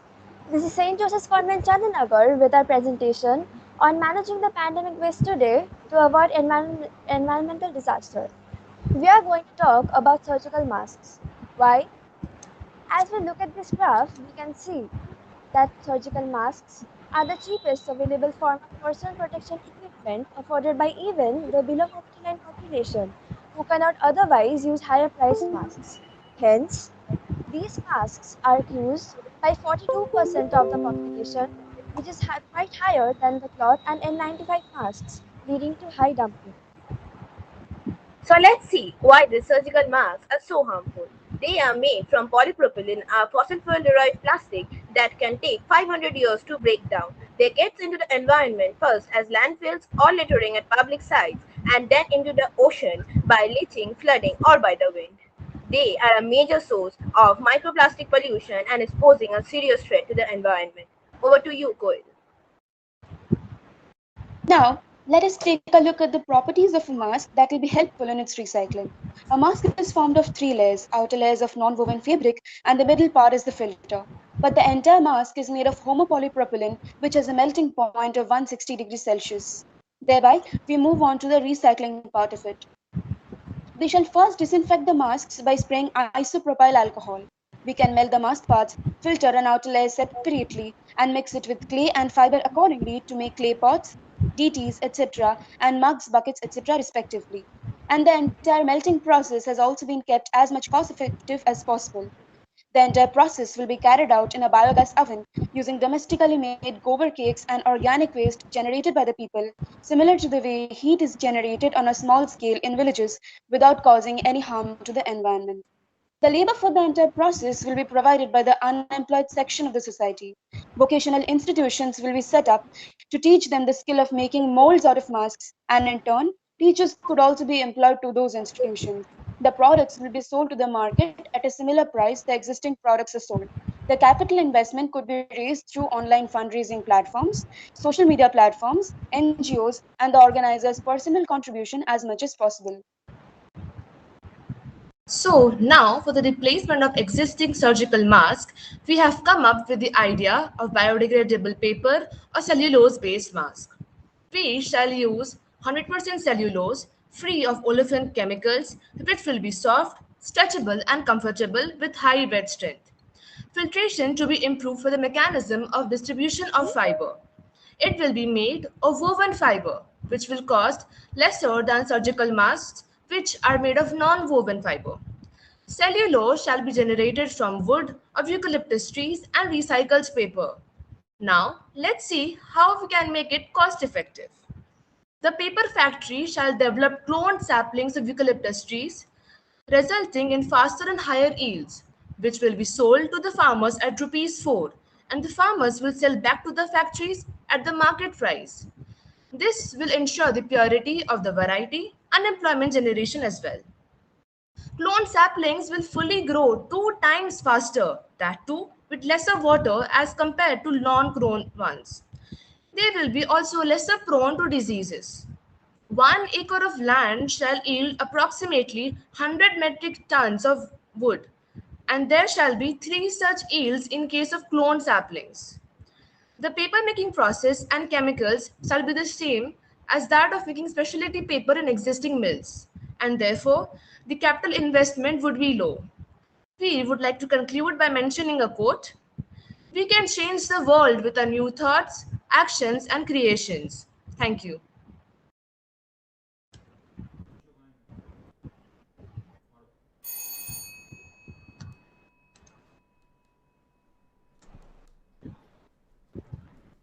Is it done?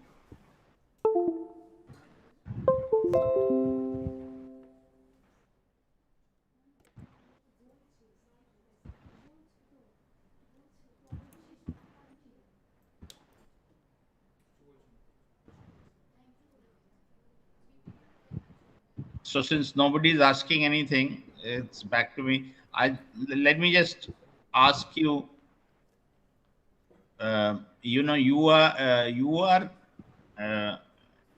You are trying to make masks from paper, right? That's your contribution. Yes. Okay.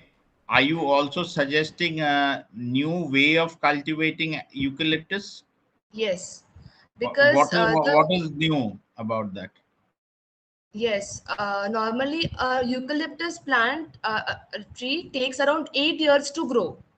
Yeah. But here we are using cloned saplings of eucalyptus trees, which will grow in 4 years, and there shall be three harvests. Like if once we plant the seed, after 4 years we will leave 1 feet from the ground, and we will cut that upper part to eat the wood, and hence it will grow again. So this will happen 3 times.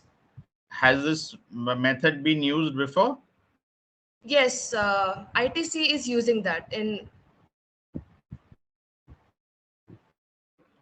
Yeah. Bhadrachalam division. And how does this, obviously, uh, various types of trees are used for paper making, I believe, right? Correct me if I'm wrong. Yeah.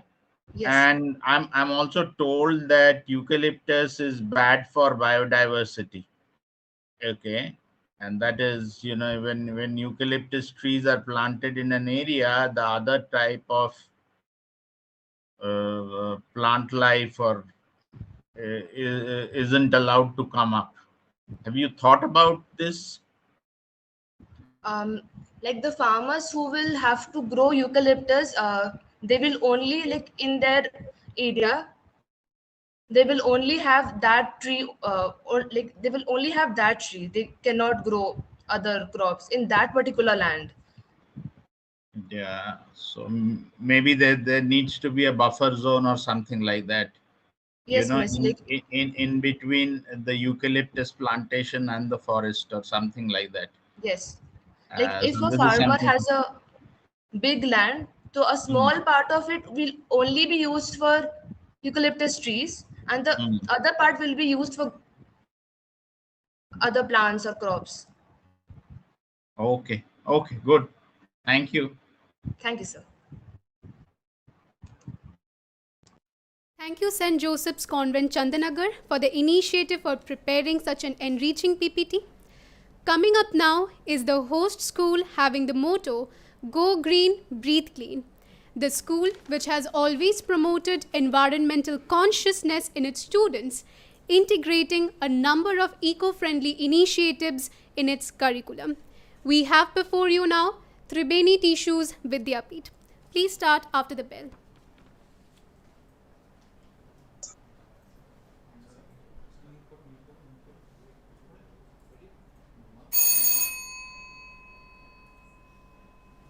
Good morning, everyone. This right on your screen, ladies and gentlemen, is an extract from a 17th century manuscript written by the famous French philosopher Nostradamus. COVID-19, a strain persisting for the last 30 months, has not left any domain unrevolutionized.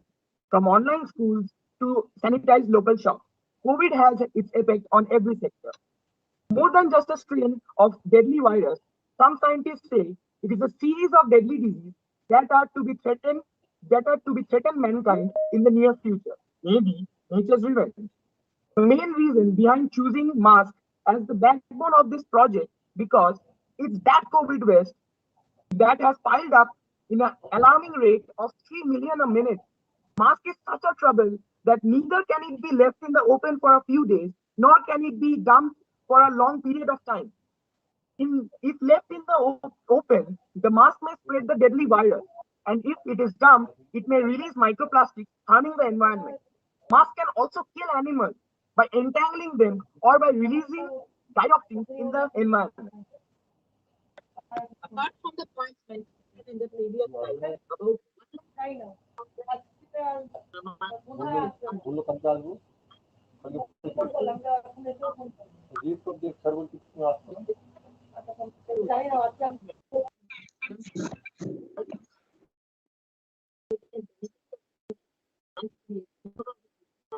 Cannot hear you. Cannot hear you. Sorry. It's not audible. Yeah, can't hear you. It's not audible at all.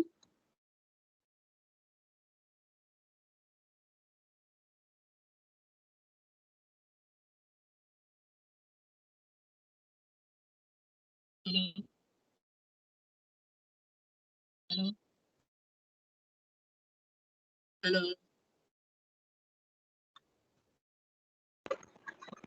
must be some technical difficulties. We'll just settle out the matter very soon. Thank you.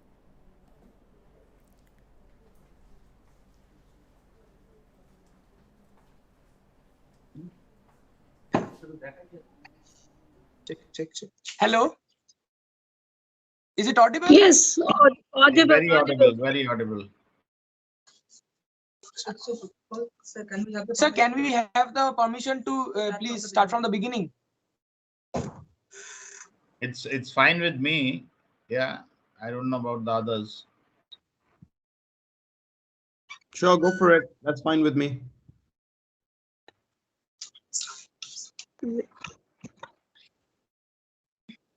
Good morning, everyone. This right on your screen, ladies and gentlemen, is an extract from a 17th century manuscript written by the famous French philosopher Nostradamus. COVID-19, a strain persisting for last 30 months, has not left any domain unrevolutionized. From online schools to sanitized local shops, COVID has its effect on every sector. More than just a strain of deadly virus, some scientists say it is a series of deadly diseases that are to threaten mankind in the near future. Maybe nature's revenge. The main reason behind choosing masks as the backbone of this project is because it's that COVID waste which has piled up in an alarming rate of 3 million a minute.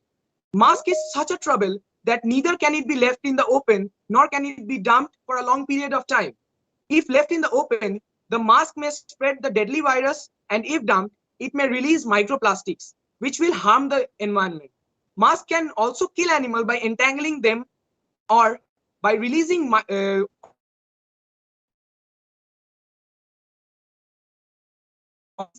Apart from the points mentioned in the previous slide, about 173,000 microplastic fibers are released into the environment every day by the disposal of masks and Ppe Kits.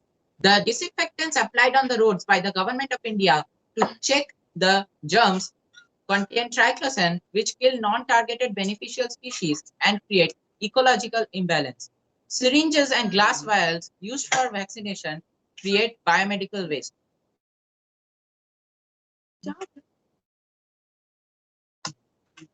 Before COVID-19, a government hospital bed would generate around half a kg of biomedical waste per day, which has now gone up to 3 kg to 5 kg. The best and the most innovative way of recycling COVID waste is by the use of 5R as indicated in the given diagram. This is a regenerative approach and it has conventional linear economy.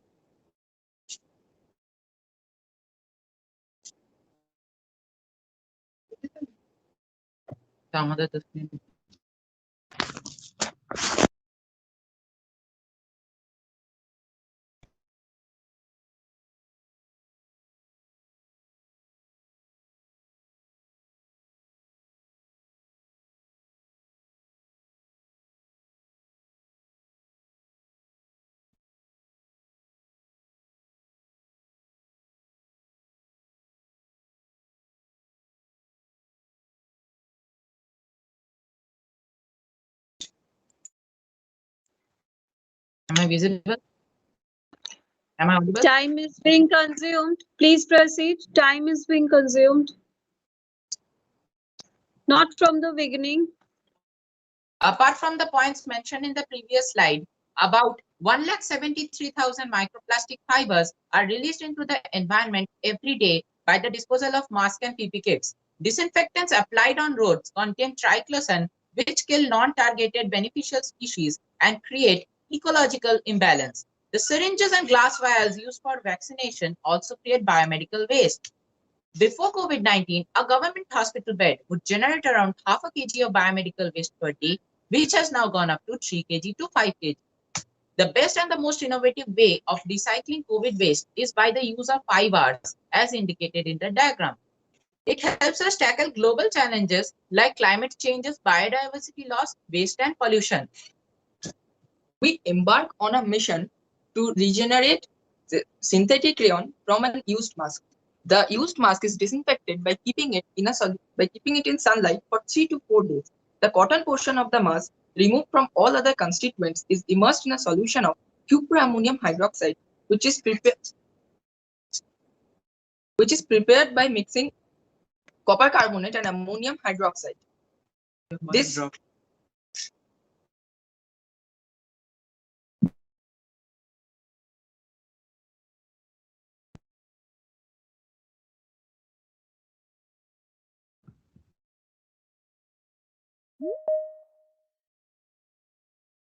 Go on, guys. I can hear you. Share your screen. It's not visible. The PPT is not visible.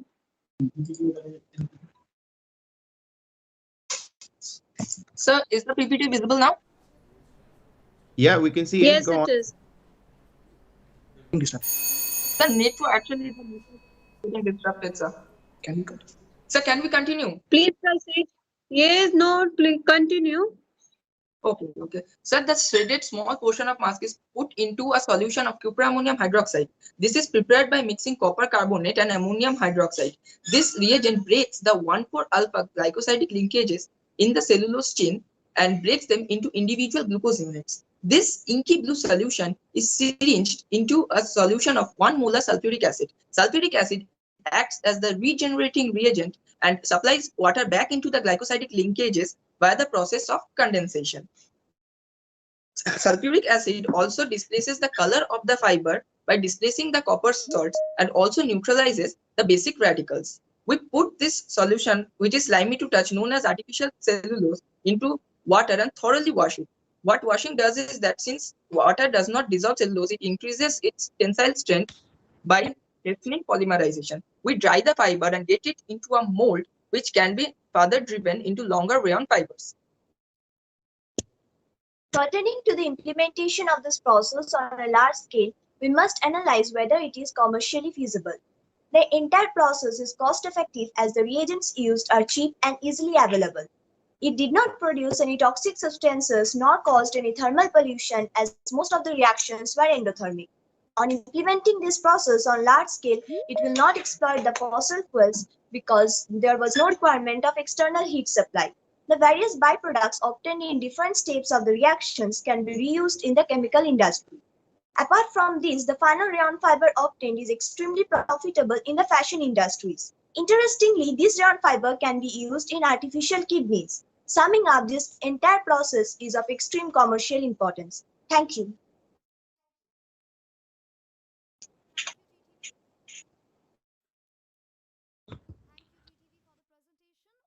Panel. No, this was great. Apart Thank from you, the TTV, technical, for your presentation. Over to our panelists for their questions. this was great, guys. Apart from the technical glitches, which is beyond your control, it's fantastic to see that you guys did it.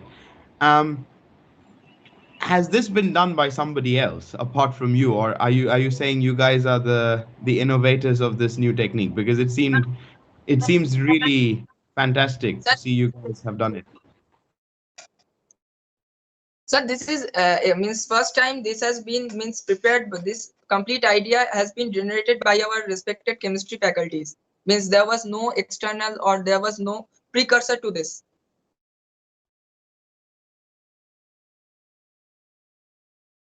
Yeah, what I wanted to know is that, I think when I saw the photos, you were performing the experiment. Did you go through the experiment in a stepwise manner yourself?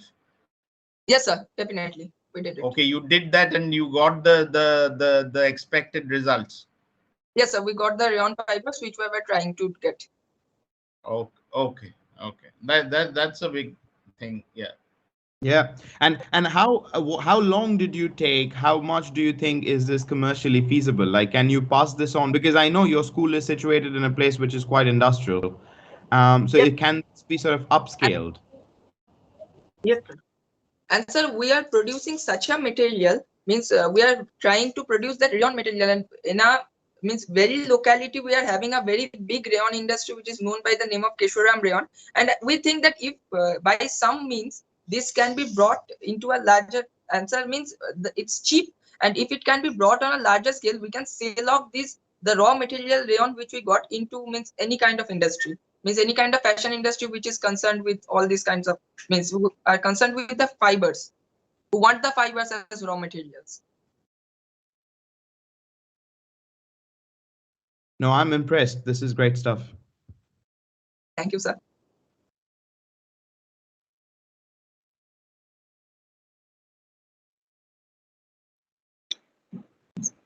Since we are running short of time, I'd request the team to proceed with the panel discussion by the time the Can judgment we sheet is proceed ready. to the next part of the Yeah, event, please, that is the panel please. discussion?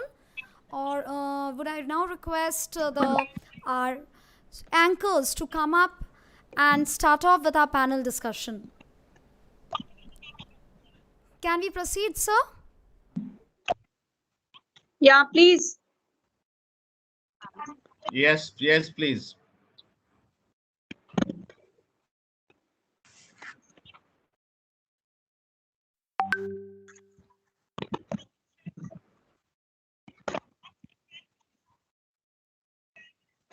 This morning's panel discussion by speaking a few lines on today's topic.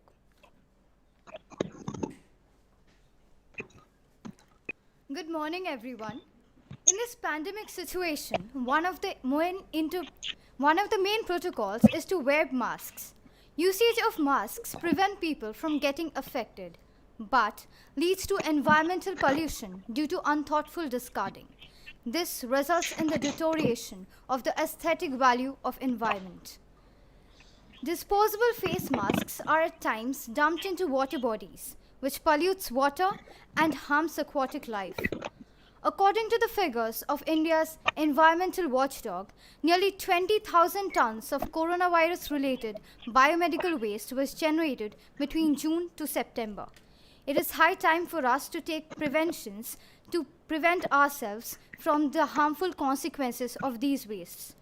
Initiatives have been taken by several entrepreneurs to use these wastes into making newer products.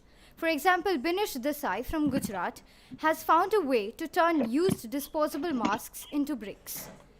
These ideas will also help us to build a circular economy. A circular economy is not only beneficial for the business houses, but also saves nature and leads to eco-friendly systems by maximum utilization of these wastes. One of the ways to follow the waste management is to follow the 7 R's, which are refuse, reduce, reuse, recycle, regulate, research, and rethink. It is our present actions on which our future depends. So I hope all of us will join together for the betterment of the environment of the world. I now request Mr. Shanchan Banerjee, the chairperson of the day's event, to take over the platform of panel discussion. So please.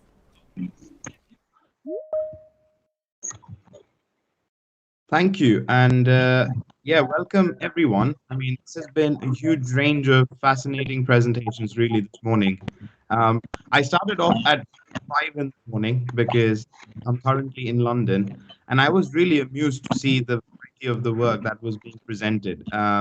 Sometimes I struggle to stay awake in the morning. That was not the case today. So I'm really, really pleased that you guys pulled off such a nice job. I would really go to Dr. Professor Mitra first to share his thoughts, and then we can go to Dr. Ghosh, and I will come in at the end, if that's okay. Okay, so, I guess I have a few minutes. Shanchan, please, if I step over the given time, please let me know. But this is to point out what was said in the very opening speech, that a few well-intentioned people with constructive thoughts can make a huge difference to the world. And this is true in regard to environmental concerns. We already know what Greta Thunberg has done. Okay. And huge changes are also going on in the United States, where grassroots level Democrats, some of them very prominent, such as Alexandra Ocasio-Cortez, are trying to pioneer a green way of development based on renewables. So what they are trying to do is basically go from the use of fossil fuels such as petroleum to renewable fuels. This is going to be a long fight because the US establishment is controlled by interests who have a stake in fossil fuels. Okay, which brings me to today's presentation. What you've done today is very nice, and some of you have pointed out, ways in which we can use PPE kits or related material and convert those into industrial products. But at the same time, in order to do something constructive, you have to understand that any mode of development is not just dictated by environmental concerns, but also by economic and political concerns. So you have to take that into account. And the mode of development we settle at is basically a compromise between what we should do environmentally and the developmental aspirations of people. Okay, and it's very important to keep this in mind, because if you think totally about the environment and not think about the economy at all, loads of people who have economic aspirations will actually come and oppose you. Okay, so we've got to figure out what kind of a marriage we need to achieve between the economy and the environment. Okay, now in regard to the topic at hand, let me just give you a quick look through what are the types of waste disposal. Obviously many of you would be knowing it. It's burying waste, burning it, recycling it. Shanchan, can you hear me? Yes, sir, I can hear you. Yeah, okay. Recycling it, converting it into compost, okay, converting it into energy. These are the various types. Now, recycling is both good for the economy as well as the environment, okay? Because, for example, if you recycle gold, it means that you have more of the input available, and this means a lower cost of production of ornaments. Okay, and it also means that there is less collection of virgin ore, minerals from below the earth's crust. Okay, so recycling, what you were talking about, the core of the circular economy, is actually what I was talking about a bit earlier, a marriage between economic aspirations and what is environmentally good for the economy. Okay, and as far as the waste itself is concerned, we can think of the waste as being of two parts: ordinary waste such as packaging and the biomedical waste. Okay, and if you are talking about biomedical waste, that consists of things like bandages on which there is body fluid. It consists of sharp implements such as scissors and needles. Okay, you can also have radioactive waste, etc., etc. And biomedical waste actually requires special methods for waste disposal. For example, the biomedical waste has to be transported via covered trucks so that it's not exposed to the environment and it cannot spread diseases.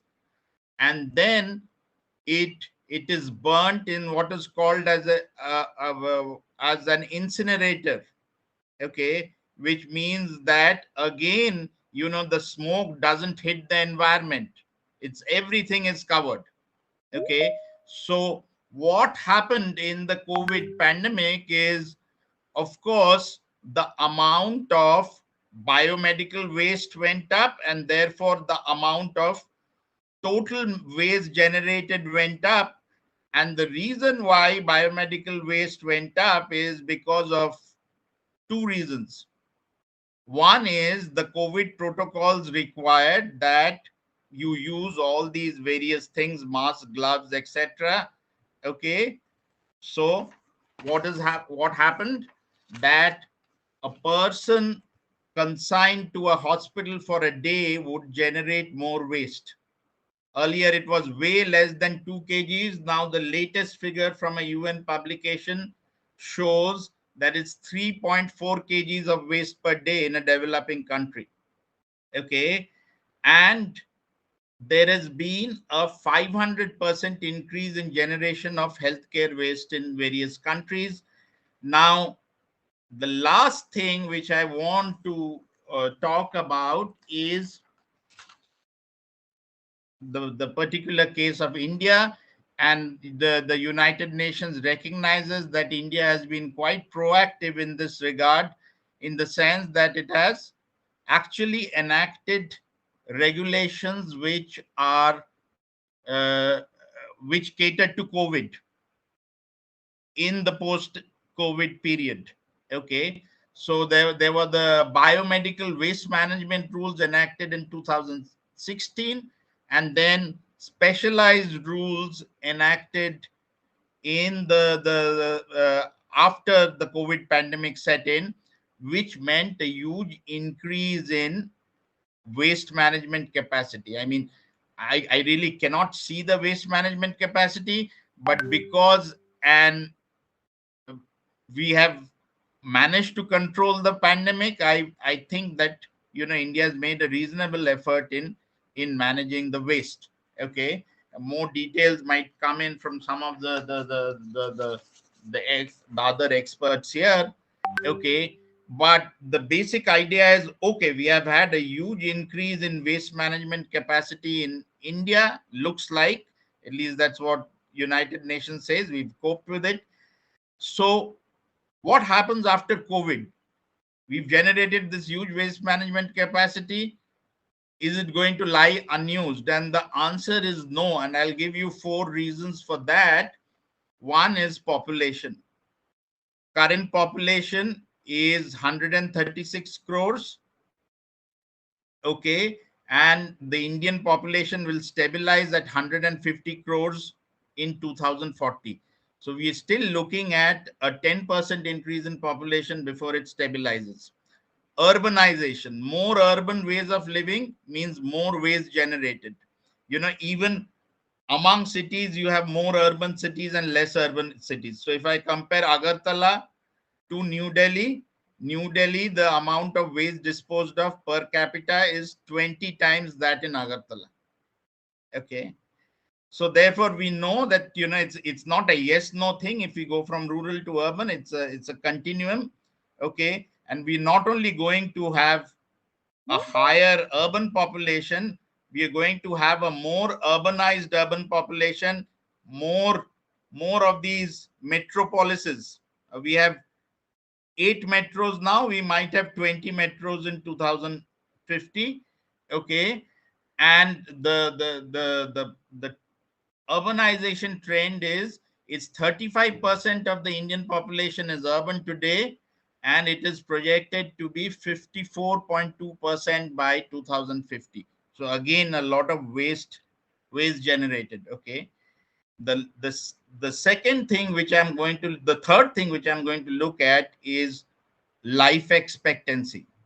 As you grow older, you're going to pay more visits to the hospital. Okay, that's the trend till now. Okay, and the statistical trend till now is an increase in life expectancy. Okay, so the life expectancy today in India is around 70 years, average of male and female life expectancy. It can easily go up to 80 in 2050.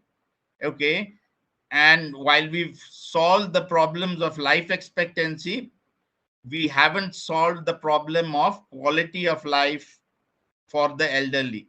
Poor quality of life.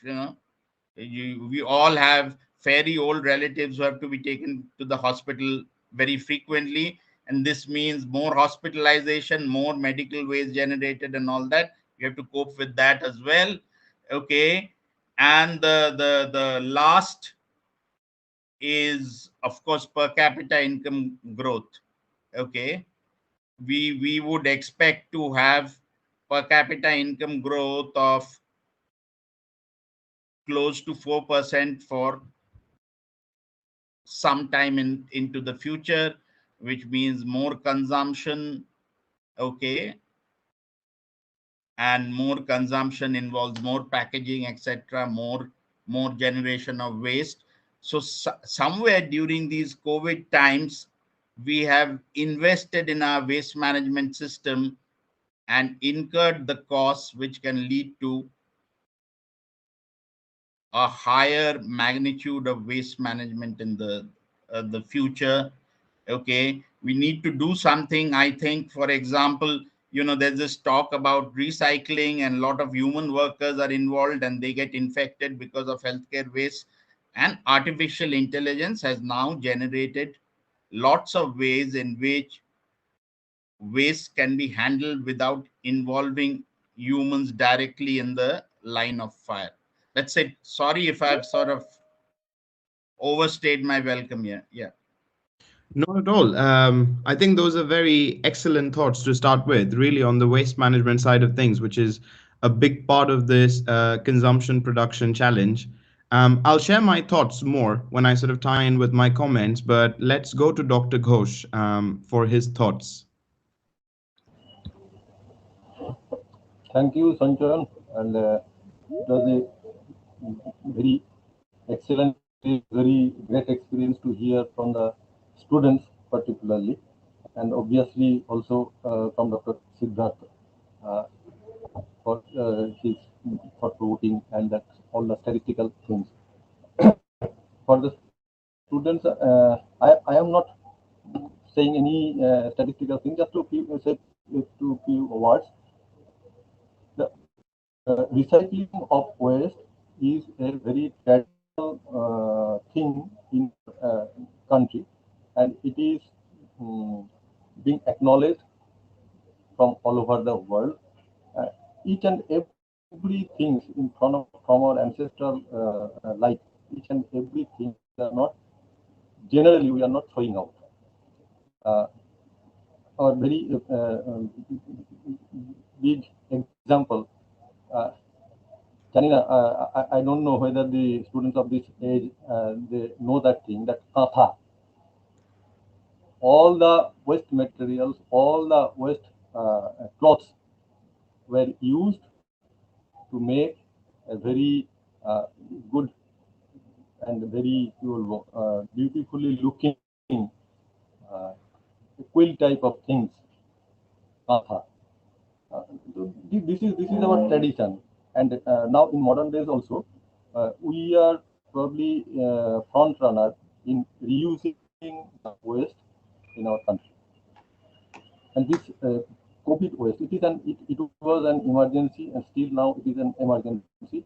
There we had to start using all those things, and till now it's being continued. And I don't, nobody knows how long this precautionary measures will be continued in future. And thanks to our people who are looking side by side also to the environment also, who are looking.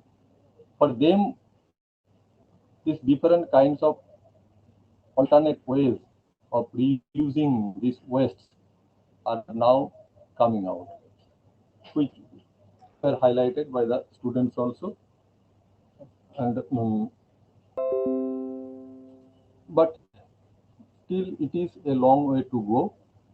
That's why at this moment, I think we have to think ourselves very cautiously how to dispose of this type of waste from our home, from our house, from our neighborhood to the environment.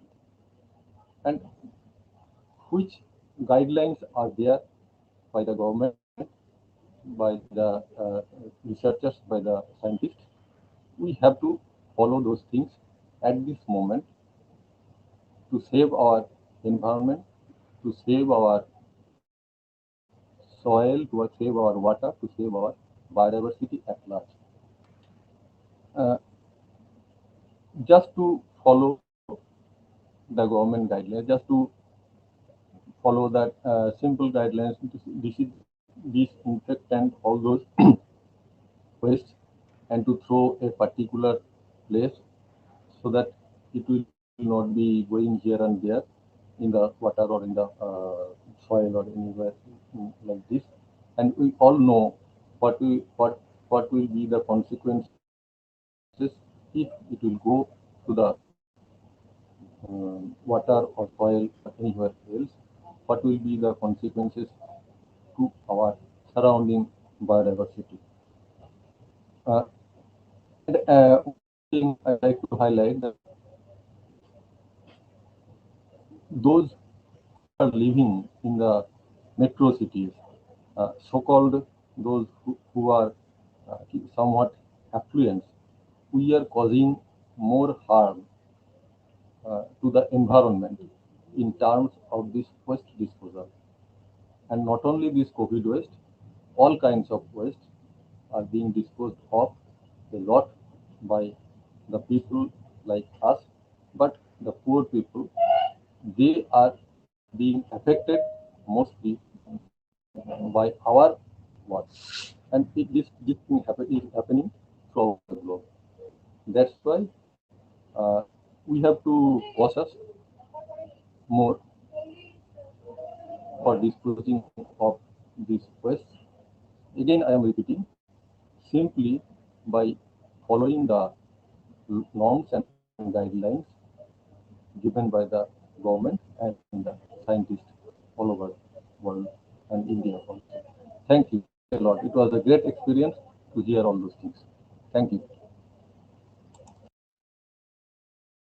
Thank you, Dr. Ghosh. I think that kind of ties very nicely into sort of the micro behavior that I would be speaking on. You told a lot of the things that I thought I would say, so now I'm rethinking. But maybe we can go to Mrs. Chatterjee, and I think there is a student from TTV as well who would want to present something. So let's hear your thoughts.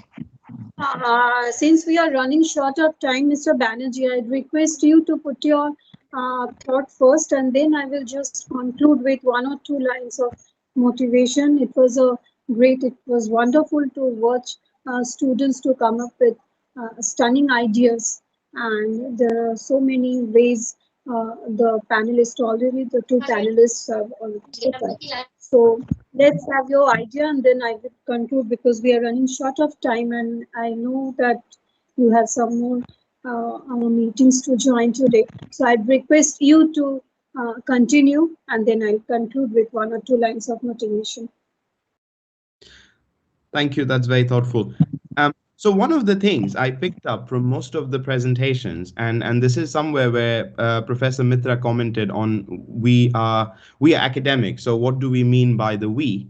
And then there was a response of the common people doing a lot of things. I think in terms of COVID and the pandemic, waste management, and also circular economy, we common people, including academics, all of us who are sitting here, we have a big role to play. And that is through our behavior. That's where my research lies. I try to see how people behave, and I particularly look at pro-environmental behavior in a sense, if people recycle things properly, how much meat they consume, how much taxes they pay, how much they save. So that's where my research is. And one of the problems with COVID is a lack of awareness, which is a big part in influencing human behavior. So the place I think where we can contribute is being a bit more aware of how to do things in the right way. And this is not just in the right way of compliance. So what Dr. Ghosh was saying about following rules, which is very important. Compliance is varying in different countries. I still do not see a lot of people wearing masks, even though the pandemic isn't over. So behaviors are sticky and they can take a lot of time to change. And this will therefore play a very important role in the disposal of the waste. So all the schemes, everything that the government does, the government can only do so much. I think we have a big part in sort of following these right procedures, and trying to do the right things. So probably if we start investing our time into reinforcing the good behaviors, putting masks in the right place, disposing them in the right way, maybe that would have a more multiplier effect in terms of circular economy. Now, one of the things that we do find, and this is from my particular research, is that maybe COVID in itself, and circular economy in COVID might not be feasible at the moment. And this was one of the points I kind of saw as people were presenting their ideas on how do we use circular economy with PPE. Maybe it's not commercially feasible at this point of time. That is not to say it wouldn't be in 5 to 10 years, but currently where we stand, I think most PPEs come out of single-use plastics. Some people did mention nanoplastics, but these are also quite harmful for the environment. But what we do see is some of these behaviors can spill on to other behaviors. So, for instance, there's been a research, and a very prominent one, in Qatar. And from this research in Qatar, what they showed was that when the government tried to replace single-use plastic bags in Qatar with recyclable plastic bags, and they told that we would deliver your groceries to you at home, people stopped coming. And you can see that this is a spillover because it's preventing the spread of COVID and at the same time giving people the incentive to change from single-use plastic bags for grocery shopping, to something like a jute bag, which is more sustainable.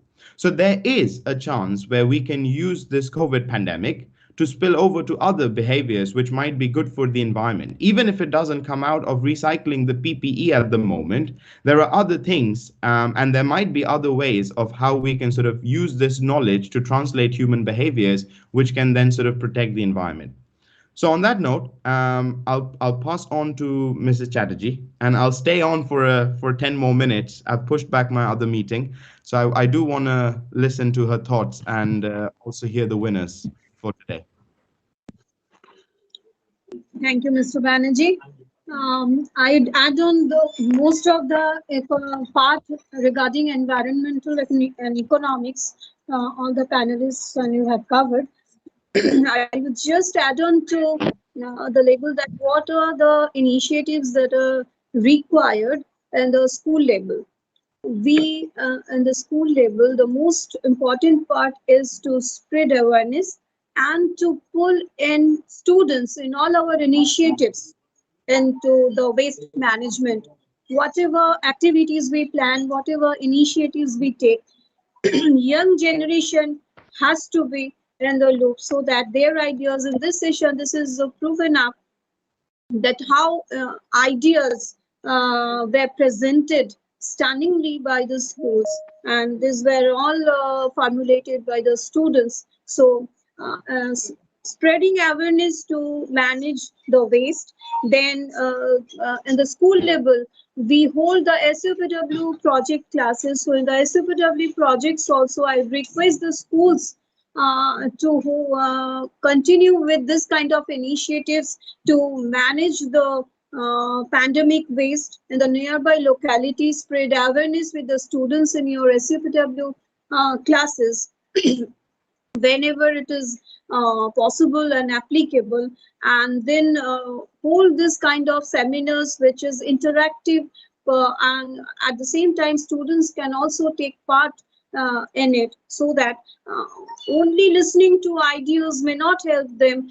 Ideas from the elders or from the educators trigger many thoughts in them, and the thoughts when put together and they can present their own ideas will be surely helpful for the society. These students, if educated properly, if they are made aware properly, they can go into the society to make others educate on the necessity of management of this pandemic waste. That's all. If the scoring team is ready with the scorecard, if we can move on to the, because we are already running late, it's half an hour, and Mr. Banerjee has other commitments also. So if the scoring team is ready with the scorecard, I'd request them to come up with a list of winners. Even though all the ideas were very innovative, very thoughtful, and absolutely stunning to watch, but still, on the basis of the parameters of the judgment sheet, there will be three winners. There will be three winners declared right now. So I request the team to take over the charge.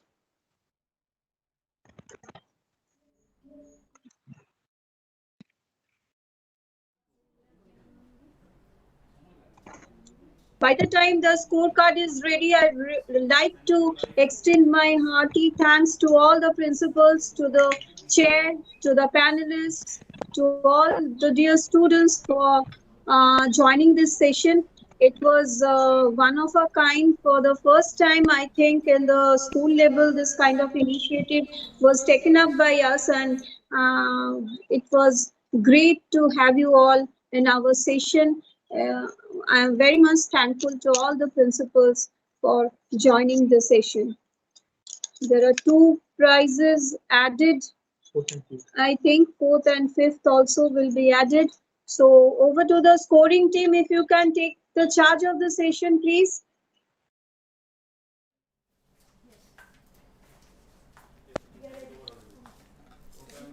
By the time the team is ready, if any principal or now anyone comes from the much audience awaited results of today's PowerPoint presentation by the participating schools. Result is ready. I take this opportunity to appreciate the effort taken by all the teams to put up a wonderful presentation. It was indeed a very healthy and enlightening competition. I thank our honorable judges, Mr. Shanchan Banerjee, Dr. S.N. Ghosh, and Dr. Siddharth Mitra. We can't hear you. I think you're on mute. Whoever is announcing the results. It was really difficult for them to choose Result the good, is not audible. the better, and the It's best. in mute. Coming up now, the presentation, the awards. I request you to repeat. Result is not audible. Occupied by School Birla Gyan Mandir, jointly with Don Bosco School Bandel. Fifth position, Birla Gyan Mandir and Don Bosco School Bandel. Fourth position, Auxilium Convent Bandel.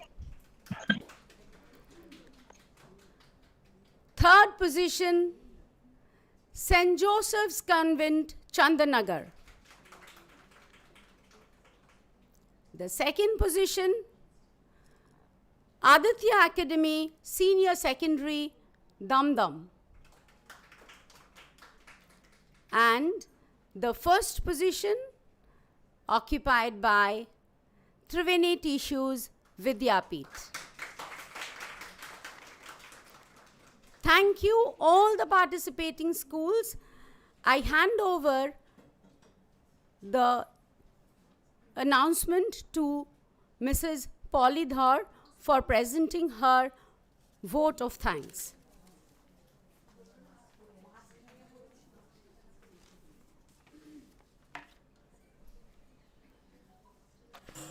A very good afternoon to all of you. Respected panelist of today's illustrious webinar, Mr. Shanchan Banerjee, Associate Fellow at London School of Economics, Dr. Shomendranath Ghosh, Senior Research Officer with West Bengal Biodiversity Board, Dr. Siddharth Mitra, Professor of the Department of Economics at Jadavpur University, and Mrs. Shangomitra Chatterjee, Principal of Tribeni Tissues Vidyapith, valued mentors, teachers, and students. it's my privilege to propose a vote of thanks to you all on behalf of our school Tribeni Tissues Vidyapith. Our most valued panelists have enthused us with the joy of working together. Your thoughtfulness is a gift we will always treasure. The principals, teachers, and student teams of different schools who extended their innovative ideas to make this event a grand success, please accept my deepest thanks. The technical support teams deserve special appreciation to make us sail through this online mode. We couldn't have done it without you. Finally, the entire team of Tribeni Tissues Vidyapith, under the leadership of our principal, Mrs. Shanghamitra Chatterjee, deserves special thanks. Her inspirational guidance and unending support has stood us in good stead. A very big thank you to all those who worked tirelessly behind the scenes towards a common goal. As I express gratitude, we must never forget that the highest appreciation is not just to utter words, but to live by them. Thank you.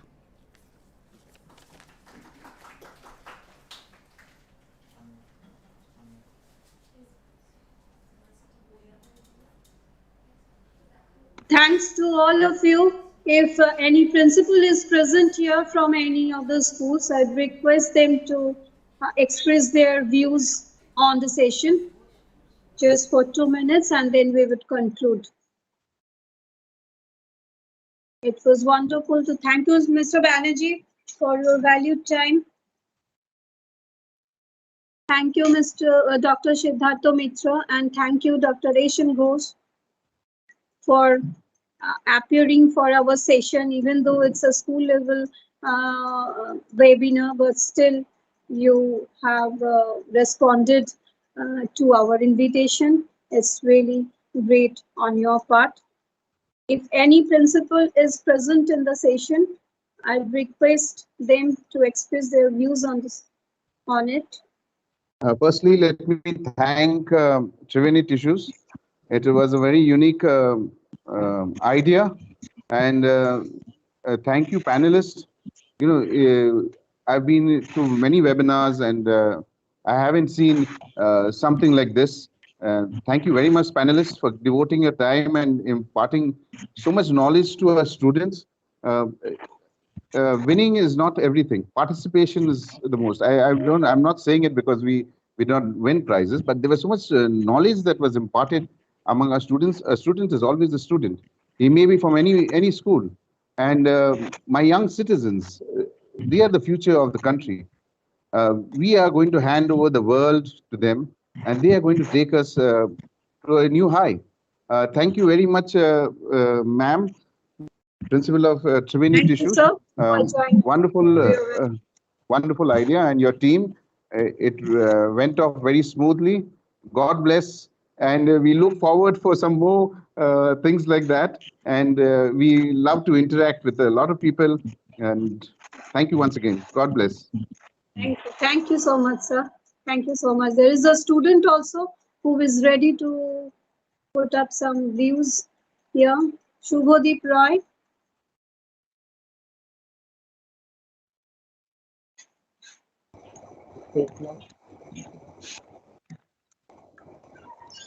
Shubhadeep Roy, yes.